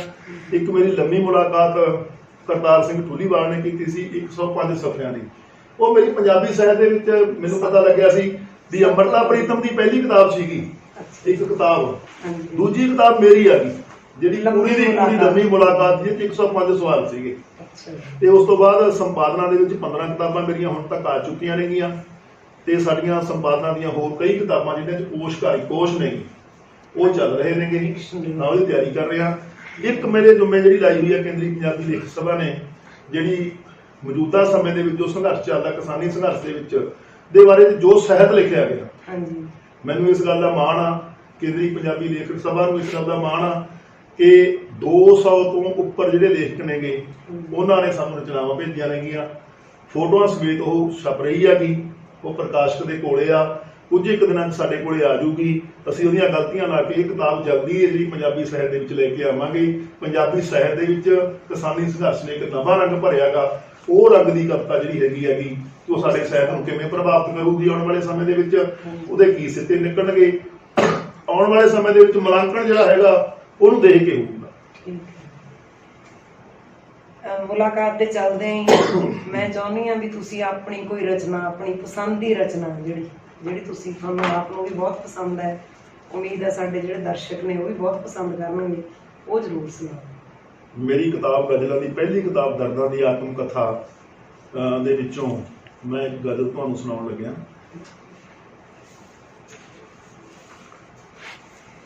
ਮਰ ਕੇ ਵੀ ਜਿੰਦਾ ਰਹਿਣ ਦੀ ਇੱਕ ਰੀਝ ਪਾਲਦਾ ਹਾਂ, ਮਰ ਕੇ ਵੀ ਜਿੰਦਾ ਰਹਿਣ ਦੀ ਇੱਕ ਰੀਝ ਪਾਲਦਾ ਹਾਂ, ਜੀਵਨ ਦੇ ਵਿਖੜੇ ਰਾਹਾਂ ਚੋਂ ਸਵਰਗ ਭਾਲਦਾ ਹਾਂ। ਗੂੜੀ ਮੁਹੱਬਤ ਵਤਨ ਦੀ ਮੇਰੇ ਨਾਲ ਤੁਰ ਰਹੀ ਹੈ, ਗੂੜੀ ਮੁਹੱਬਤ ਵਤਨ ਦੀ ਮੇਰੇ ਨਾਲ ਤੁਰ ਰਹੀ ਹੈ, ਟਕਸਾਲ ਸ਼ਬਦਾਂ ਦੀ ਲਈ ਅਰਮਾਨ ਜਾਲਦਾ ਹਾਂ। ਦਿਲ ਦੇ ਦੁਆਰ ਬਹਿ ਗਿਆ ਹੈ ਪਿਆਰ ਲੋਕਤਾ ਦਾ, ਦਿਲ ਦੇ ਦੁਆਰ ਬਹਿ ਗਿਆ ਹੈ ਪਿਆਰ ਲੋਕਤਾ ਦਾ, ਸ਼ਬਦਾਂ ਨੂੰ ਸ਼ਸਤਰਾਂ ਦੇ ਸਾਂਚੇ ਚ ਢਾਲਦਾ ਹਾਂ। ਪੂਰਨ ਆਜ਼ਾਦੀ ਵਾਸਤੇ ਛੇੜਾਂਗੇ ਰਲ ਕੇ ਜੰਗ, ਪੂਰਨ ਆਜ਼ਾਦੀ ਵਾਸਤੇ ਛੇੜਾਂਗੇ ਰਲ ਕੇ ਜੰਗ, ਲੋਕ ਮੁਕਤੀ ਦੇ ਲਈ ਸਾਥੀ ਮੈਂ ਭਾਲਦਾ ਹਾਂ। ਹਨੇਰਾ ਬੜਾ ਹੈ ਫੈਲਿਆ ਚਾਨਣ ਦੀ ਲੋੜ ਹੈ, ਹਨੇਰਾ ਬੜਾ ਹੈ ਫੈਲਿਆ ਚਾਨਣ ਦੀ ਲੋੜ ਹੈ, ਹਨੇਰੇ ਮਨਾਂ ਚ ਤਾਈਓ ਮੈਂ ਦੀਪ ਬਾਲਦਾ ਹਾਂ। ਭਗਤ ਸਿਆਂ ਤੂੰ ਜਵਾਨ ਹੈ ਤੇਰੀ ਸੋਚ ਵੀ ਜਵਾਨ, ਭਗਤ ਸਿਆਂ ਤੂੰ ਜਵਾਨ ਹੈ ਤੇਰੀ ਸੋਚ ਵੀ ਜਵਾਨ, ਤੇਰੀ ਸੋਚ ਦੇ ਸੰਗ ਅੱਜ ਮੈਂ ਸਦਰਾਂ ਉਵਾਲਦਾ ਹਾਂ। ਆਪਣੇ ਬੇਗਾਨੇ ਕੌਣ ਨੇ ਹਰਚੰਦਪੁਰੀ ਆਵਾਮ ਚੋਂ, ਆਪਣੇ ਬੇਗਾਨੇ ਕੌਣ ਨੇ ਹਰਚੰਦਪੁਰੀ ਆਵਾਮ ਚੋਂ, ਕਰਕੇ ਨਿਸ਼ਾਨਦੇਹੀਆਂ ਜਜ਼ਬੇ ਹੰਗਾਲਦਾ ਹਾਂ, ਕਰਕੇ ਨਿਸ਼ਾਨਦੇਹੀਆਂ ਜਜ਼ਬੇ ਹੰਗਾਲਦਾ ਹਾਂ। ਮਰ ਕੇ ਵੀ ਜਿੰਦਾ ਰਹਿਣ ਦੀ ਇੱਕ ਰੀਝ ਪਾਲਦਾ ਹਾਂ, ਜੀਵਨ ਦੇ ਵਿਖੜੇ ਰਾਹਾਂ ਚੋਂ ਸਵਰਗ ਭਾਲਦਾ ਹਾਂ। ਆਪਾਂ ਦੇਖ ਰਹੇ ਹਾਂ ਵੀ ਲੰਮੇ ਸਮੇਂ ਤੋਂ ਕਿਸਾਨੀ ਸੰਘਰਸ਼ ਚੱਲ ਰਿਹਾ ਹੈ 3 ਕਾਲੇ ਕਾਨੂੰਨਾਂ ਦੇ ਖਿਲਾਫ। ਉਸ ਸੰਘਰਸ਼ ਦੇ ਵਿੱਚ ਪੰਜਾਬੀ ਸਾਹਿਤ ਦਾ ਤੇ ਆਪਣੀ ਜਿਹੜੀ ਕੇਂਦਰੀ ਪੰਜਾਬੀ ਲੇਖਕ ਸਭਾ ਇਹਦਾ ਕੀ ਰੋਲ ਹੈ? ਬਹੁਤ ਲੰਮੇ ਸਮੇਂ ਤੋਂ ਜਿਹੜੇ ਪੰਜਾਬ ਦੇ ਲੇਖਕ ਸੀ, ਸਾਹਿਤਕਾਰ ਸੀ, ਹੱਕ ਸੱਚ ਵਾਸਤੇ ਤੇ ਇੱਥੇ ਜੋ ਰਿਸ਼ਵਤਖੋਰੀ ਚੱਲ ਰਹੀ ਹੈਗੀ, ਜੋ ਸਮਾਜ ਦੇ ਵਿੱਚ ਮਾੜੇ ਰੁਝਾਨ ਚੱਲ ਰਹੇ ਨੇਗੇ, ਉਸ ਨੂੰ ਬਦਲਣ ਵਾਸਤੇ ਬੜੇ ਲੰਮੇ ਸਮੇਂ ਤੋਂ ਲਿਖਦੇ ਆ ਰਹੇ ਸੀ। ਚਾਹੇ ਉਹ ਕਹਾਣੀ ਰੂਪ ਦੇ ਵਿੱਚ ਲਿਖਿਆ ਜਾਂਦਾ ਸੀ, ਚਾਹੇ ਨਾਵਲ ਰੂਪ ਦੇ ਵਿੱਚ ਲਿਖਿਆ ਜਾਂਦਾ ਸੀ, ਚਾਹੇ ਕਵਿਤਾ ਰੂਪ ਦੇ ਵਿੱਚ ਲਿਖਿਆ ਜਾਂਦਾ ਸੀ। ਜੀ ਇੱਥੋਂ ਤੱਕ ਵੀ ਬਹੁਤ ਸਾਰੇ ਕਵੀਆਂ ਨੇ ਇਸ ਨੂੰ ਗਾਇਆ ਵੀ ਹੈ, ਇਸ ਤਰ੍ਹਾਂ ਦੇ ਸਾਹਿਤ ਨੂੰ, ਚਾਹੇ ਉਹ ਗਾਂਵਧੂ ਸਾਹਿਤ ਸੀਗਾ, ਚਾਹੇ ਉਹ ਇਨਕਲਾਬੀ ਸਾਹਿਤ ਸੀਗਾ, ਉਹਨਾਂ ਨੂੰ ਗਾਇਆ ਵੀ ਆ। ਤੇ ਬਹੁਤ ਸਾਰੀਆਂ ਕਿਤਾਬਾਂ, ਹਜ਼ਾਰਾਂ ਦੀ ਗਿਣਤੀ ਦੇ ਵਿੱਚ ਕਿਤਾਬਾਂ ਛਪੀਆਂ ਨੇ। ਮੈਂ ਸਮਝਦਾ ਜੋ ਅਖਬਾਰਾਂ ਦੇ ਵਿੱਚ ਵੀ ਲੇਖ ਛਪਦੇ ਨੇਗੇ, ਜੋ ਵੱਡੇ ਪੱਤਰਕਾਰ ਵੀ, ਵਧੀਆ ਪੱਤਰਕਾਰ ਨੇ ਜਿਹੜੇ, ਜੋ ਅਖਬਾਰਾਂ ਦੇ ਵਿੱਚ ਛਪਦੇ ਨੇ, ਅਖਬਾਰਾਂ ਦੇ ਵਿੱਚ ਜੋ ਸਾਡਾ ਸਾਹਿਤਕ ਕਾਲਮ ਛਪਦੇ ਨੇਗੇ, ਮੈਂ ਧੰਨਵਾਦੀ ਹਾਂ ਅਖਬਾਰਾਂ ਦਾ ਜਿਹੜੇ ਇਸ ਤਰ੍ਹਾਂ ਦੇ ਕਾਲਮ ਛਾਪ ਰਹੇ ਨੇਗੇ। ਤੇ ਮਤਲਬ ਜੋ ਸਾਹਿਤਕ ਕਾਲਮ ਛਪਦੇ ਨੇਗੇ, ਉਹਨਾਂ ਦੇ ਵਿੱਚ ਜੋ ਵੀ ਸਾਹਿਤ ਰਚਿਆ ਜਾਂਦਾ, ਜੋ ਵੀ ਆਪਾਂ ਪੜ੍ਹਦੇ ਆਂਗੇ, ਦੇਖੋ ਉਹ ਲੋਕ ਪੱਖੀ ਹੁੰਦਾ। ਉਸ ਸਾਹਿਤ ਦਾ ਜਿਹੜਾ ਮੁਹਾਂਦਰਾ ਹੁੰਦਾ ਲੋਕ ਪੱਖੀ ਹੁੰਦਾ। ਜੋ ਸਮਾਜ ਦੇ ਵਿੱਚ ਮਾੜੇ ਕੰਮ ਹੋ ਰਹੇ ਨੇ, ਚਾਹੇ ਉਹ ਰਾਜਨੀਤੀ ਕਰ ਰਹੀ ਹੈਗੀ, ਚਾਹੇ ਉਹ ਲੋਕ ਕਰ ਰਹੇ ਨੇਗੇ, ਉਹਨਾਂ ਦੇ ਖਿਲਾਫ ਹੀ ਲਿਖਿਆ ਹੁੰਦਾ ਉਹ। ਇਸ ਕਰਕੇ ਇੱਕ ਬਹੁਤ 30-40 ਸਾਲਾਂ ਤੋਂ ਮੈਂ ਮਹਿਸੂਸ ਕਰਦਾ ਵੀ ਜੋ ਯਤਨ ਕੀਤੇ ਗਏ ਸੀ ਲੇਖਕਾਂ ਦੁਆਰਾ, ਇਸ ਜੋ ਲੋਕ ਯੁੱਧ ਦੇ ਰੂਪ ਦੇ ਵਿੱਚ ਕਿਸਾਨ ਅੱਜ ਤੁਰੇ ਨੇਗੇ ਆਪਣੇ ਹੱਕ ਲੈਣ ਵਾਸਤੇ, ਉਹਦੇ 'ਚ ਬੇਸ਼ੱਕ ਕਾਲੇ ਕਾਨੂੰਨ ਉਹਦੇ ਉਹ ਬਣੇ ਨੇਗੇ, ਮੋਢੀ ਬਣੇ ਨੇਗੇ, ਪਰ ਜੋ ਮਤਲਬ ਇੱਕ ਵਿਚਾਰਧਾਰਾ ਲੋਕਾਂ ਦੇ ਮਨਾਂ ਦੇ ਵਿੱਚ ਪਲੀ ਹੈਗੀ, ਪਾਈ ਗਈ ਹੈਗੀ, ਚਾਹੇ ਉਹ ਸ੍ਰੀ ਗੁਰੂ ਨਾਨਕ ਦੇਵ ਦੀ ਵਿਚਾਰਧਾਰਾ ਹੋਵੇ, ਗੁਰੂ ਗੋਬਿੰਦ ਸਿੰਘ ਦੀ ਵਿਚਾਰਧਾਰਾ ਹੋਵੇ, ਚਾਹੇ ਉਹ ਕਾਰਲ ਮਾਰਕਸ ਦੀ ਵਿਚਾਰਧਾਰਾ ਹੋਵੇ, ਚਾਹੇ ਲੈਨਨ ਦੀ ਵਿਚਾਰਧਾਰਾ ਹੋਵੇ, ਚਾਹੇ ਕੋਈ ਹੋਰ ਵਿਚਾਰਧਾਰਾ ਹੋਵੇ, ਜਿਹੜੀ ਲੋਕ ਪੱਖੀ ਹੈਗੀ। ਮਤਲਬ ਮੇਰੇ ਕਹਿਣ ਦਾ ਵੀ ਉਹ ਲੋਕ ਪੱਖੀ ਜਿਹੜੀ ਵਿਚਾਰਧਾਰਾ ਲੋਕਾਂ ਦੇ ਵਿੱਚ ਵਿਕਾਸ ਕੀਤਾ, ਉਸ ਨੇ ਲੋਕਾਂ ਨੂੰ ਲੜਨਾ ਸਿਖਾਤਾ।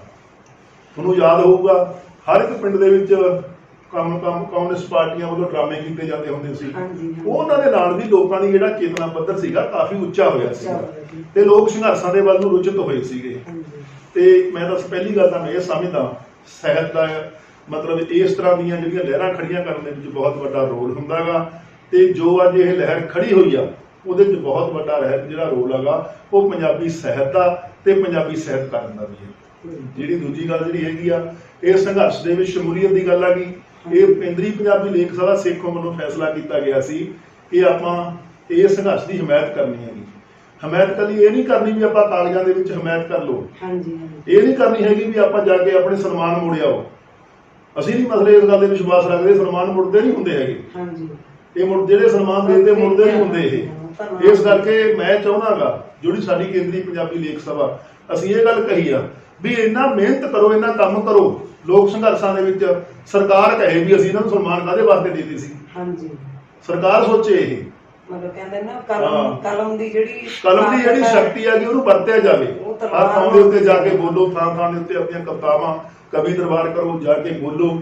ਤੇ ਮੈਨੂੰ ਇਸ ਗੱਲ ਦਾ ਮਾਣ ਆ ਕਿ ਸਾਡੀਆਂ ਜਿਹੜੀਆਂ ਸਭਾਵਾਂ ਸੀ, ਸਾਡੇ ਸਾਰੇ ਲੇਖਕਾਂ ਨੇ 100% ਲੇਖਕਾਂ ਨੇ, ਮੈਂ ਸਮਝਦਾ 1% ਲੇਖਕ ਹੋਣਗੇ ਜਿਹੜੇ ਗੁੰਮਰਾਹ ਹੋ ਗਏ ਹੋਣਗੇ ਕਿਸੇ ਪ੍ਰਚਾਰ ਦਾ, ਨਹੀਂ 99% ਲੇਖਕ ਜਿਹੜੇ ਹੈਗੇ ਉਹਨਾਂ ਨੇ ਪੰਜਾਬੀ ਮਤਲਬ ਦੇ ਵਿੱਚ ਕਵਿਤਾਵਾਂ ਲਿਖ ਕੇ, ਕਹਾਣੀਆਂ ਲਿਖ ਕੇ, ਜਾਂ ਸਮਾਗਮਾਂ ਦੇ ਵਿੱਚ ਜਾ ਕੇ ਉੱਥੇ ਬੋਲ ਕੇ ਬਹੁਤ ਵੱਡੀ ਜਿਹੜੀ ਹੈਗੀ ਚਾਹੇ ਉਹ ਮਤਲਬ ਸਾਡੇ ਕਵੀ ਰੂਪ ਦੇ ਵਿੱਚ ਹੋਣ, ਚਾਹੇ ਕਵੀਸ਼ਰ ਰੂਪ ਦੇ ਵਿੱਚ ਹੋਣ, ਚਾਹੇ ਢਾਡੀ ਰੂਪ ਦੇ ਵਿੱਚ ਹੋਣ, ਚਾਹੇ ਕਹਾਣੀ ਰੂਪ ਦੇ ਵਿੱਚ ਹੋਣ, ਮਤਲਬ ਮੇਰੇ ਕਹਿਣ ਦਾ ਕਿਤਾਬੀ ਰੂਪ ਦੇ ਵਿੱਚ ਹੋਣ, ਚਾਹੇ ਉਹਨਾਂ ਨੇ ਬਹੁਤ ਵੱਡਾ ਰੋਲ ਅਦਾ ਕੀਤਾਗਾ, ਅੱਜ ਵੀ ਕਰ ਰਹੇ ਨੇਗੇ। ਅਸੀਂ ਸਿੰਘੂ ਬਾਰਡਰ ਦੇ ਉੱਤੇ ਕੇਂਦਰੀ ਪੰਜਾਬੀ ਲੇਖ ਸਭਾ ਵੱਲੋਂ ਜਾ ਕੇ ਆਏ ਸੀਗੇ। ਉੱਥੇ ਬਕਾਇਦਾ ਤੌਰ ਤੇ ਇੱਕ ਦਿਨ ਸਾਡਾ ਕੇਂਦਰੀ ਪੰਜਾਬੀ ਲੇਖ ਸਭਾ ਸੇਖੋਂ ਦੇ ਜੁਮੇ ਸੀਗਾ ਤੇ ਅਸੀਂ ਸਾਰੇ ਤਕਰੀਬਨ ਵੱਡੀ ਟੀਮ ਦੇ ਸਾਰੇ ਮੈਂਬਰ ਜਿਹੜੇ ਹੈਗੇ ਸੀ ਉੱਥੇ ਬੋਲ ਕੇ ਵੀ ਆਏ ਸੀ ਤੇ ਉੱਥੇ ਆਪਣੀਆਂ ਕਵਿਤਾਵਾਂ ਵੀ ਸੁਣਾ ਕੇ ਆਏ ਸੀ। ਤੇ ਉਸ ਤੋਂ ਬਾਅਦ ਵੀ ਅਸੀਂ ਕਈ ਥਾਂ ਦੇ ਉੱਤੇ ਜਾ ਕੇ ਜਿੱਥੇ ਵੀ ਇਹ ਧਰਨੇ ਚੱਲਦੇ ਹੈਗੇ ਉੱਥੇ ਬੋਲ ਕੇ ਵੀ ਆਇਆ। ਤੇ ਅਸੀਂ ਆਪਣੀਆਂ ਸਾਰੀਆਂ ਇਕਾਈਆਂ ਨੂੰ ਇਸ ਗੱਲ ਦੀ ਹਦਾਇਤ ਕੀਤੀ ਹੋਈ ਹੈਗੀ ਵੀ ਜਿੱਥੇ ਵੀ ਤੁਹਾਡੇ ਸਮਾਗਮ ਚੱਲਦੇ ਨੇਗੇ ਉੱਥੇ ਬੋਲੋ ਤੇ ਕੇਂਦਰੀ ਆਪਣਾ ਇਹਦੇ ਵਾਸਤੇ ਯਤਨ ਕਰੋ ਵੀ ਤਾਂ ਕਿ ਜਿਹੜਾ ਸੰਘਰਸ਼ ਆ ਇਹ ਜਿੱਤਿਆ ਜਾ ਸਕੇ। ਇਹ ਕਾਲੇ ਕਾਨੂੰਨ ਜਿਹੜੇ ਹੈਗੇ ਨੇਗੇ ਉਹਦੇ ਬਾਰੇ ਤੁਹਾਨੂੰ ਵੀ ਪਤਾ ਹੀ ਹੈਗਾ, ਉਹ ਮੈਂ ਸਮਝਦਾ ਵੀ ਨਾ ਇਸ ਮਸਲੇ ਨੂੰ ਛੇੜੀਏ। ਇਹ ਕਾਲੇ ਕਾਨੂੰਨ ਕਾਰਪੋਰੇਟਾਂ ਦੇ ਹੱਕ ਦੇ ਵਿੱਚ ਤੇ ਪੰਜਾਬ ਦੀ ਕਿਸਾਨੀ ਨੂੰ ਜਿਹੜਾ ਹੈਗਾ ਇਸ ਨੂੰ ਇੱਕ ਮੈਂ ਸਮਝਦਾ ਮਜ਼ਦੂਰ ਬਣਾਉਣ ਵਾਸਤੇ ਇਹਨਾਂ ਨੂੰ ਜਿਸ ਤਰ੍ਹਾਂ ਦੇ ਮੁਜ਼ਾਹਰਾ ਲਹਿਰ ਜਿਵੇਂ ਮੁਜ਼ਾਹਰੇ ਹੁੰਦੇ ਸੀਗੇ ਉਸ ਤਰ੍ਹਾਂ ਦੀ ਪੋਜੀਸ਼ਨ ਜਿਹੜੀ ਪੰਜਾਬ ਦੇ ਵਿੱਚ ਖੜੀ ਕਰਨ ਦੀ ਕੋਸ਼ਿਸ਼ ਕੀਤੀ ਜਾ ਰਹੀ ਹੈਗੀ। ਮੈਂ ਤੁਹਾਡੇ ਨਾਲ ਇੱਕ ਹੋਰ ਵੀ ਗੱਲ ਕਹਿਣੀ ਚਾਹੁੰਦਾ, ਉਸ ਤੋਂ ਵੀ ਇਹਦੇ ਵੀ ਖਤਰਨਾਕ ਜਿਹੜੇ ਕਾਨੂੰਨ ਨੇਗੇ, ਜਿੰਨੇ ਵੀ ਮਤਲਬ ਪਹਿਲਾਂ ਲੇਬਰ ਐਕਟ ਬਣੇ ਹੋਏ ਸੀਗੇ ਉਹਨਾਂ ਨੂੰ ਖਤਮ ਕਰਕੇ ਸਿਰਫ 4 ਕਾਲੇ ਕਾਨੂੰਨ ਜਿਹੜੇ ਹੈਗੇ ਨੇਗੇ ਮਜ਼ਦੂਰਾਂ ਵਾਸਤੇ ਵੀ ਬਣਾਏ ਗਏ ਨੇ। ਬਹੁਤ ਹੀ ਖਤਰਨਾਕ ਜਿਹੜੇ ਕਾਨੂੰਨ ਬਣਾਏ ਗਏ ਨੇਗੇ। ਇਹ ਸਰਕਾਰ ਕੱਲੀ ਕਿਸਾਨਾਂ ਦੇ ਉੱਤੇ ਵਾਰ ਨਹੀਂ ਕੀਤਾ, ਇਹਨਾਂ ਨੇ ਮਜ਼ਦੂਰਾਂ ਦੇ ਉੱਤੇ ਵੀ ਕੀਤਾਗਾ। ਇਸ ਕਰਕੇ ਆਉਣ ਵਾਲੇ ਸਮੇਂ ਦੇ ਵਿੱਚ ਜਿਹੜੇ ਸੰਘਰਸ਼ ਨੇਗੇ ਉਹ ਕਿਸਾਨਾਂ ਮਜ਼ਦੂਰਾਂ ਦੇ ਸਾਂਝੇ ਸੰਘਰਸ਼ ਜਿਹੜੇ ਉਹ ਚਲਾਉਣ ਦੀ ਲੋੜ ਹੈਗੀ। ਤੇ ਮੈਂ ਸਮਝਦਾ ਵੀ ਇਹ ਲੋਕ ਸੰਘਰਸ਼ ਆ ਜੋ ਕਿਸਾਨਾਂ ਵੱਲੋਂ ਚਲਾਇਆ ਜਾ ਰਿਹਾ। ਇਹਦੇ 'ਚ ਕਿਸਾਨ ਵੀ ਨੇ, ਮਜ਼ਦੂਰ ਵੀ ਨੇ, ਪਰ ਇਹਦਾ ਦਾਇਰਾ ਹੋਰ ਵੱਡਾ ਕਰਕੇ ਇਸ ਨੂੰ ਲੋਕ ਸੰਘਰਸ਼ ਦੇ ਰੂਪ ਦੇ ਵਿੱਚ ਲੈ ਕੇ ਜਾਣ ਦੀ ਲੋੜ ਹੈਗੀ। ਤੇ ਜਿਹੜੀਆਂ ਕੇਂਦਰੀ ਪੰਜਾਬੀ ਲੇਖ ਸਭਾ ਸਿੱਖਵਾਂ ਇਹਦਾ ਸਾਥ ਦਿੰਦੀ ਆਈ ਹੈਗੀ ਤੇ ਦਿੰਦੀ ਰਹੂਗੀ। ਪੰਜਾਬੀ ਸੱਭਿਆਚਾਰ ਤੇ ਅਜੋਕੀ ਪੀੜ੍ਹੀ ਇਹ ਕਿਹੜੀਆਂ, ਇਹਦੇ ਤੇ ਕਿਹੜੀਆਂ ਚੀਜ਼ਾਂ ਨੇ ਅਸਰ ਕਰ ਰਹੀਆਂ ਨੇ, ਤੇ ਇਹਦੇ ਲਈ ਨਵੀਂ ਜਿਹੜੀ ਪੀੜ੍ਹੀ ਆ, ਅਜੋਕੀ ਪੀੜ੍ਹੀ ਹੈ, ਇਹਨੂੰ ਕੀ ਸੁਨੇਹਾ ਦੇਣਾ ਚਾਹੋਗੇ ਤੁਸੀਂ? ਦੇਖੋ, ਪਹਿਲੀ ਗੱਲ ਮੈਂ ਗੱਲ ਕਹਿਣੀ ਚਾਹੁੰਦਾ, ਜਦੋਂ ਅਸੀਂ ਛੋਟੇ ਸੀ ਉਦੋਂ ਪੰਜਾਬੀ ਸੱਭਿਆਚਾਰ ਉਹ ਨਹੀਂ ਸੀ ਜਿਹੜਾ ਹੋਣਾ ਫਿਰ ਅੱਗੇ ਨਹੀਂ ਹੋਣਾ ਹੈਗਾ। ਪਹਿਲੀ ਗੱਲ ਤਾਂ ਮੈਂ ਸਮਝਦਾ, ਤੁਹਾਨੂੰ ਕਹਿਣਾ ਚਾਹੁੰਦਾ ਵੀ ਸਮੇਂ ਦੇ ਨਾਲ ਬਹੁਤ ਤਬਦੀਲੀਆਂ ਆਉਂਦੀਆਂ ਰਹੀਆਂ, ਤਬਦੀਲੀਆਂ ਆਉਂਦੀਆਂ ਰਹੀਆਂ ਨੇ, ਤਬਦੀਲੀਆਂ ਆਉਂਦੀਆਂ ਰਹਿਣਗੀਆਂ। ਜੇ ਤਬਦੀਲੀ ਆਉਣੋਂ ਹਟ ਜੇ, ਜਿਵੇਂ ਉਹ ਕਹਿੰਦੇ ਹੁੰਦੇ ਨੇ, ਜੇ ਸਮੇਂ ਦਾ ਕਹਿੰਦੇ ਪਹੀਆ ਘੁੰਮਣੋਂ ਬੰਦ ਹੋ ਜੇ ਨਾ, ਫਿਰ ਤਬਾਹੀ ਹੁੰਦੀ ਹੈ, ਖਤਮ ਹੋ ਜਾਂਦੀ, ਉਹ ਤਬਾਹੀ ਦਾ ਪ੍ਰਤੀਕ ਹੁੰਦਾ। ਇਸ ਕਰਕੇ ਤਬਦੀਲੀ ਤਾਂ ਹੋਣੀ ਚਾਹੀਦੀ ਆ, ਪਰ ਦੇਖਣਾ ਤਾਂ ਅਸੀਂ ਇਹ ਆ ਵੀ ਤਬਦੀਲੀ ਕੀ ਹੋ ਰਹੀ ਆ, ਠੀਕ ਹੋ ਰਹੀ ਆ, ਗਲਤ ਹੋ ਰਹੀ ਹੈਗੀ, ਕਿਤੇ ਪੁੱਠਾ ਚੱਕਰ ਤਾਂ ਨਹੀਂ ਘੁੰਮਣਾ ਸ਼ੁਰੂ ਹੋ ਗਿਆ। ਅੱਜ ਪੋਜੀਸ਼ਨ ਇਹ ਹੈਗੀ ਵੀ ਪੰਜਾਬੀ ਸੱਭਿਆਚਾਰ ਜੋ ਹੈ ਉਹ ਸਾਡੇ ਕੋਲੇ ਹੈਗਾ, ਅਜੇ ਸਾਡੇ ਕੋਲੇ ਹੈ ਪੰਜਾਬੀ ਸੱਭਿਆਚਾਰ। ਪਰ ਪੰਜਾਬੀ ਸੱਭਿਆਚਾਰ ਦੇ ਉੱਤੇ ਦੁਨੀਆ ਦੇ ਜਿਹੜੇ ਸੱਭਿਆਚਾਰ ਨੇਗੇ ਉਹਨਾਂ ਦੇ ਉੱਤੇ ਵੱਡਾ ਹਮਲਾ ਕੀਤਾ ਜਾ ਰਿਹਾ ਸਾਮਰਾਜ ਵੱਲੋਂ।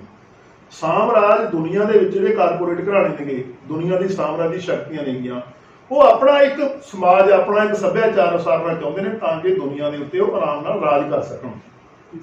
ਤੇ ਜਿਹੜੇ ਬਾਕੀ ਦੇ ਜਿਹੜੇ ਮਤਲਬ ਸਾਡੇ ਸੱਭਿਆਚਾਰ ਨੇਗੇ ਉਹਨਾਂ ਨੂੰ ਦਬਾ ਦਿੱਤਾ ਜਾਵੇ, ਸਨੱਬ ਕਰ ਦਿੱਤਾ ਜਾਵੇ, ਤਾਂ ਕਿ ਉਹ ਲੋਕਾਂ ਦੀ ਜਿਹੜੀ ਚਿੰਤਨ ਸ਼ਕਤੀ ਹੈਗੀ, ਜਿਹੜੀ ਸੋਚਣ ਸ਼ਕਤੀ ਹੈ, ਜਿਹੜੀ ਉਹਨਾਂ ਦੀ ਜਿਹੜੀ ਮਤਲਬ ਮੈਂ ਸਮਝਦਾ ਵੀ ਜੋ ਆਪਣੀ ਇੱਕ ਚੇਤਨਾ ਸ਼ਕਤੀ ਹੁੰਦੀ ਹੈਗੀ, ਜੋ ਪੈਦਾ ਕਰਦੀ ਹੈਗੀ, ਰਚਨਾ ਸ਼ਕਤੀ ਜਿਹੜੀ ਹੁੰਦੀ ਹੈਗੀ, ਵੀ ਉਸ ਨੂੰ ਖਤਮ ਕਰ ਦਿੱਤਾ ਜਾਵੇ। ਇਹ ਹਮਲਾ ਇਕੱਲਾ ਸਾਡੇ ਤੇ ਨਹੀਂ ਹੈਗਾ। ਮੈਂ ਆਪਣਾ ਰਾਜਸਥਾਨ ਦੇ ਮੈਂ ਇੱਕ ਦਿਨ ਟੀਵੀ ਲਾਇਆ, ਉੱਥੇ ਕਵੀ ਦਰਬਾਰ ਚੱਲ ਰਿਹਾ ਸੀ ਰਾਜਸਥਾਨੀ ਦੇ ਵਿੱਚ। ਉਹ ਰਾਜਸਥਾਨੀ ਵਾਲੇ ਵੀ ਪਿੱਟ ਰਹੇ ਸੀਗੇ ਕਿਉਂਕਿ ਹਿੰਦੀ ਜੇ ਕਰ ਰਹੇ ਸੀ ਕਵੀ ਦਰਬਾਰ। ਉਹ ਕਹਿੰਦੇ ਸਾਡੇ ਤੇ ਪੰਜਾਬੀ ਪਰ ਅੰਗਰੇਜ਼ੀ ਪਰ ਹੋ ਰਹੀ ਹੈਗੀ।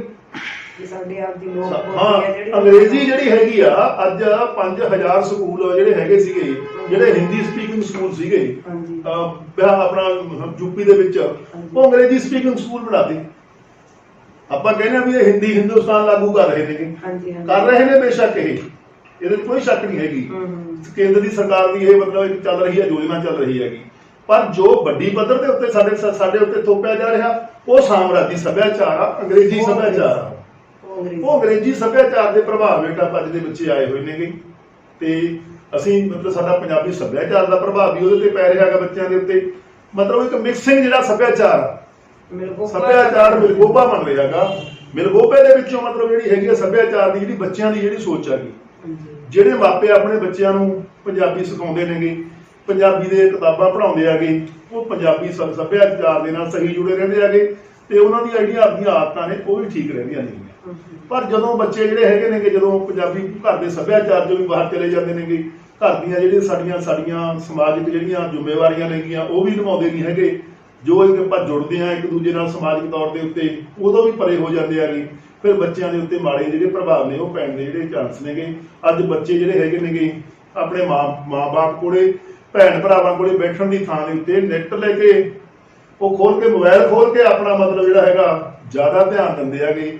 ਤੇ ਅੱਜ ਲੋੜ ਆ ਗਈ, ਮੈਂ ਸਮਝਦਾ, ਆਪਣੇ ਬੱਚਿਆਂ ਨੂੰ ਕੋਲੇ ਬਿਠਾ ਕੇ ਆਪਣੇ ਸੱਭਿਆਚਾਰ ਬਾਰੇ ਜਾਣਕਾਰੀ ਦੇਣ ਦੀ, ਉਹਨਾਂ ਨੂੰ ਸਮਝਾਉਣ ਦੀ। ਮਾਂ-ਬਾਪ ਨੂੰ ਮੈਂ ਬੇਨਤੀ ਕਰਦਾ ਵੀ ਆਪਣੇ ਬੱਚਿਆਂ ਨੂੰ ਸਾਂਭੋ, ਕਿਉਂਕਿ ਸਾਮਰਾਜ ਸਾਡੇ ਬੱਚਿਆਂ ਨੂੰ ਸਾਡੇ ਹੱਥਾਂ 'ਚੋਂ ਖੋ ਰਿਹਾ ਹੈਗਾ। ਮੈਂ ਆਪਣੀ ਗਜ਼ਲ ਦਾ ਵੀ ਇੱਕ ਸ਼ੇਰ ਕਿਹਾ ਹੈਗਾ ਵੀ ਸਾਤੋਂ ਆਪਣੇ ਬੱਚੇ ਉਧਾੜ ਕੇ ਲੈ ਗਿਆ ਸਾਮਰਾਜ। ਇਹ ਬਹੁਤ ਵੱਡੀ ਨੀਤੀ ਹੈਗੀ ਵੀ ਸਾਡੇ ਬੱਚਿਆਂ ਨੂੰ ਸਾਡੇ ਸੱਭਿਆਚਾਰ ਤੋਂ ਦੂਰ ਕਰਕੇ ਆਪਣੇ ਖੱਤ ਸੱਭਿਆਚਾਰ ਦੇ ਵਿੱਚ ਲਿਜਾ ਕੇ ਉਹਨਾਂ ਨੂੰ, ਅੱਜ ਬੇਸ਼ੱਕ ਜਿਹੜਾ ਹੁਣ ਕੈਨੇਡਾ ਦੇ ਵਿੱਚ ਆਪਾਂ ਦੇਖਦੇ ਹਾਂ, ਅਮਰੀਕਾ ਦੇ ਵਿੱਚ ਦੇਖਦੇ ਹਾਂ, ਖੱਤ ਸੱਭਿਆਚਾਰ ਆ ਉੱਥੇ। ਉਹ ਇੱਕ ਤਰ੍ਹਾਂ ਦੇ ਉੱਥੇ ਜਾ ਕੇ ਸਾਡੇ ਕੋਲੇ ਆਉਣ ਜੋਗਰ ਹੀ ਨਹੀਂ ਰਹਿੰਦੇ। ਕਿਉਂ ਨਹੀਂ ਰਹਿੰਦੇ ਹੈਗੇ? ਕਿਉਂਕਿ ਉਹ ਇਸ ਤਰ੍ਹਾਂ ਦੇ ਉਹਨਾਂ ਦੇ ਉੱਤੇ ਇੰਨੇ ਕਰਜ਼ੇ ਚੜ ਜਾਂਦੇ ਹੈਗੇ। ਘਰ ਲੈਣਾ ਕਰਜ਼ੇ ਤੇ, ਗੱਡੀ ਲੈਣੀ ਆ ਕਰਜ਼ੇ ਤੇ, ਉਹ ਕਿਸ਼ਤਾਂ ਭਰਨੀਆਂ ਨੇਗੀਆਂ। ਜੇ ਉਹ ਬਿਮਾਰ ਹੋ ਜਾਣ ਤਾਂ ਘਰੋਂ ਵੀ ਬਾਹਰ ਚਲੇ ਜਾਂਦੇ, ਬਾਹਰ ਨਿਕਲਣਾ ਪੈ ਜਾਂਦਾ, ਘਰ ਵੀ ਖੋਹ ਕੇ ਲੈ ਜਾਂਦੇ ਹੈਗੇ। ਇਸ ਤਰ੍ਹਾਂ ਦੀਆਂ ਹਾਲਤਾਂ ਨੇ ਜਿਹੜੀਆਂ ਸਾਮਰਾਜ ਪੈਦਾ ਕਰ ਰਿਹਾ ਸਾਤੋਂ। ਸਾਡੀ ਖੁਦਦਾਰੀ ਖੋ ਰਿਹਾ, ਸਾਡੀ ਭਾਸ਼ਾ ਖੋ ਰਿਹਾ, ਸਾਡਾ ਸੱਭਿਆਚਾਰ ਖੋ ਰਿਹਾ ਹੈਗਾ। ਉਹਦੇ ਵਿਰੋਧ ਦੇ ਵਿੱਚ ਕੇਂਦਰੀ ਪੰਜਾਬੀ ਲੇਖ ਸਭਾ ਵੀ ਕੰਮ ਕਰਦੀ ਆ, ਲੇਖਕ ਵੀ ਕੰਮ ਕਰਦੇ ਨੇ। ਪਰ ਸਾਨੂੰ ਜਿਹੜਾ ਹੈਗਾ ਮਾਪਿਆਂ ਨੂੰ ਸਾਰਿਆਂ ਨੂੰ ਮੈਂ ਸੁਨੇਹਾ ਦਿੰਦਾ ਵੀ ਆਪਣੀ ਔਲਾਦ ਨੂੰ ਸਾਂਭੋ, ਆਪਣੇ ਸੱਭਿਆਚਾਰ ਨਾਲ ਜੋੜੋ, ਆਪਣੇ ਵਿਰਸੇ ਨਾਲ ਜੋੜੋ।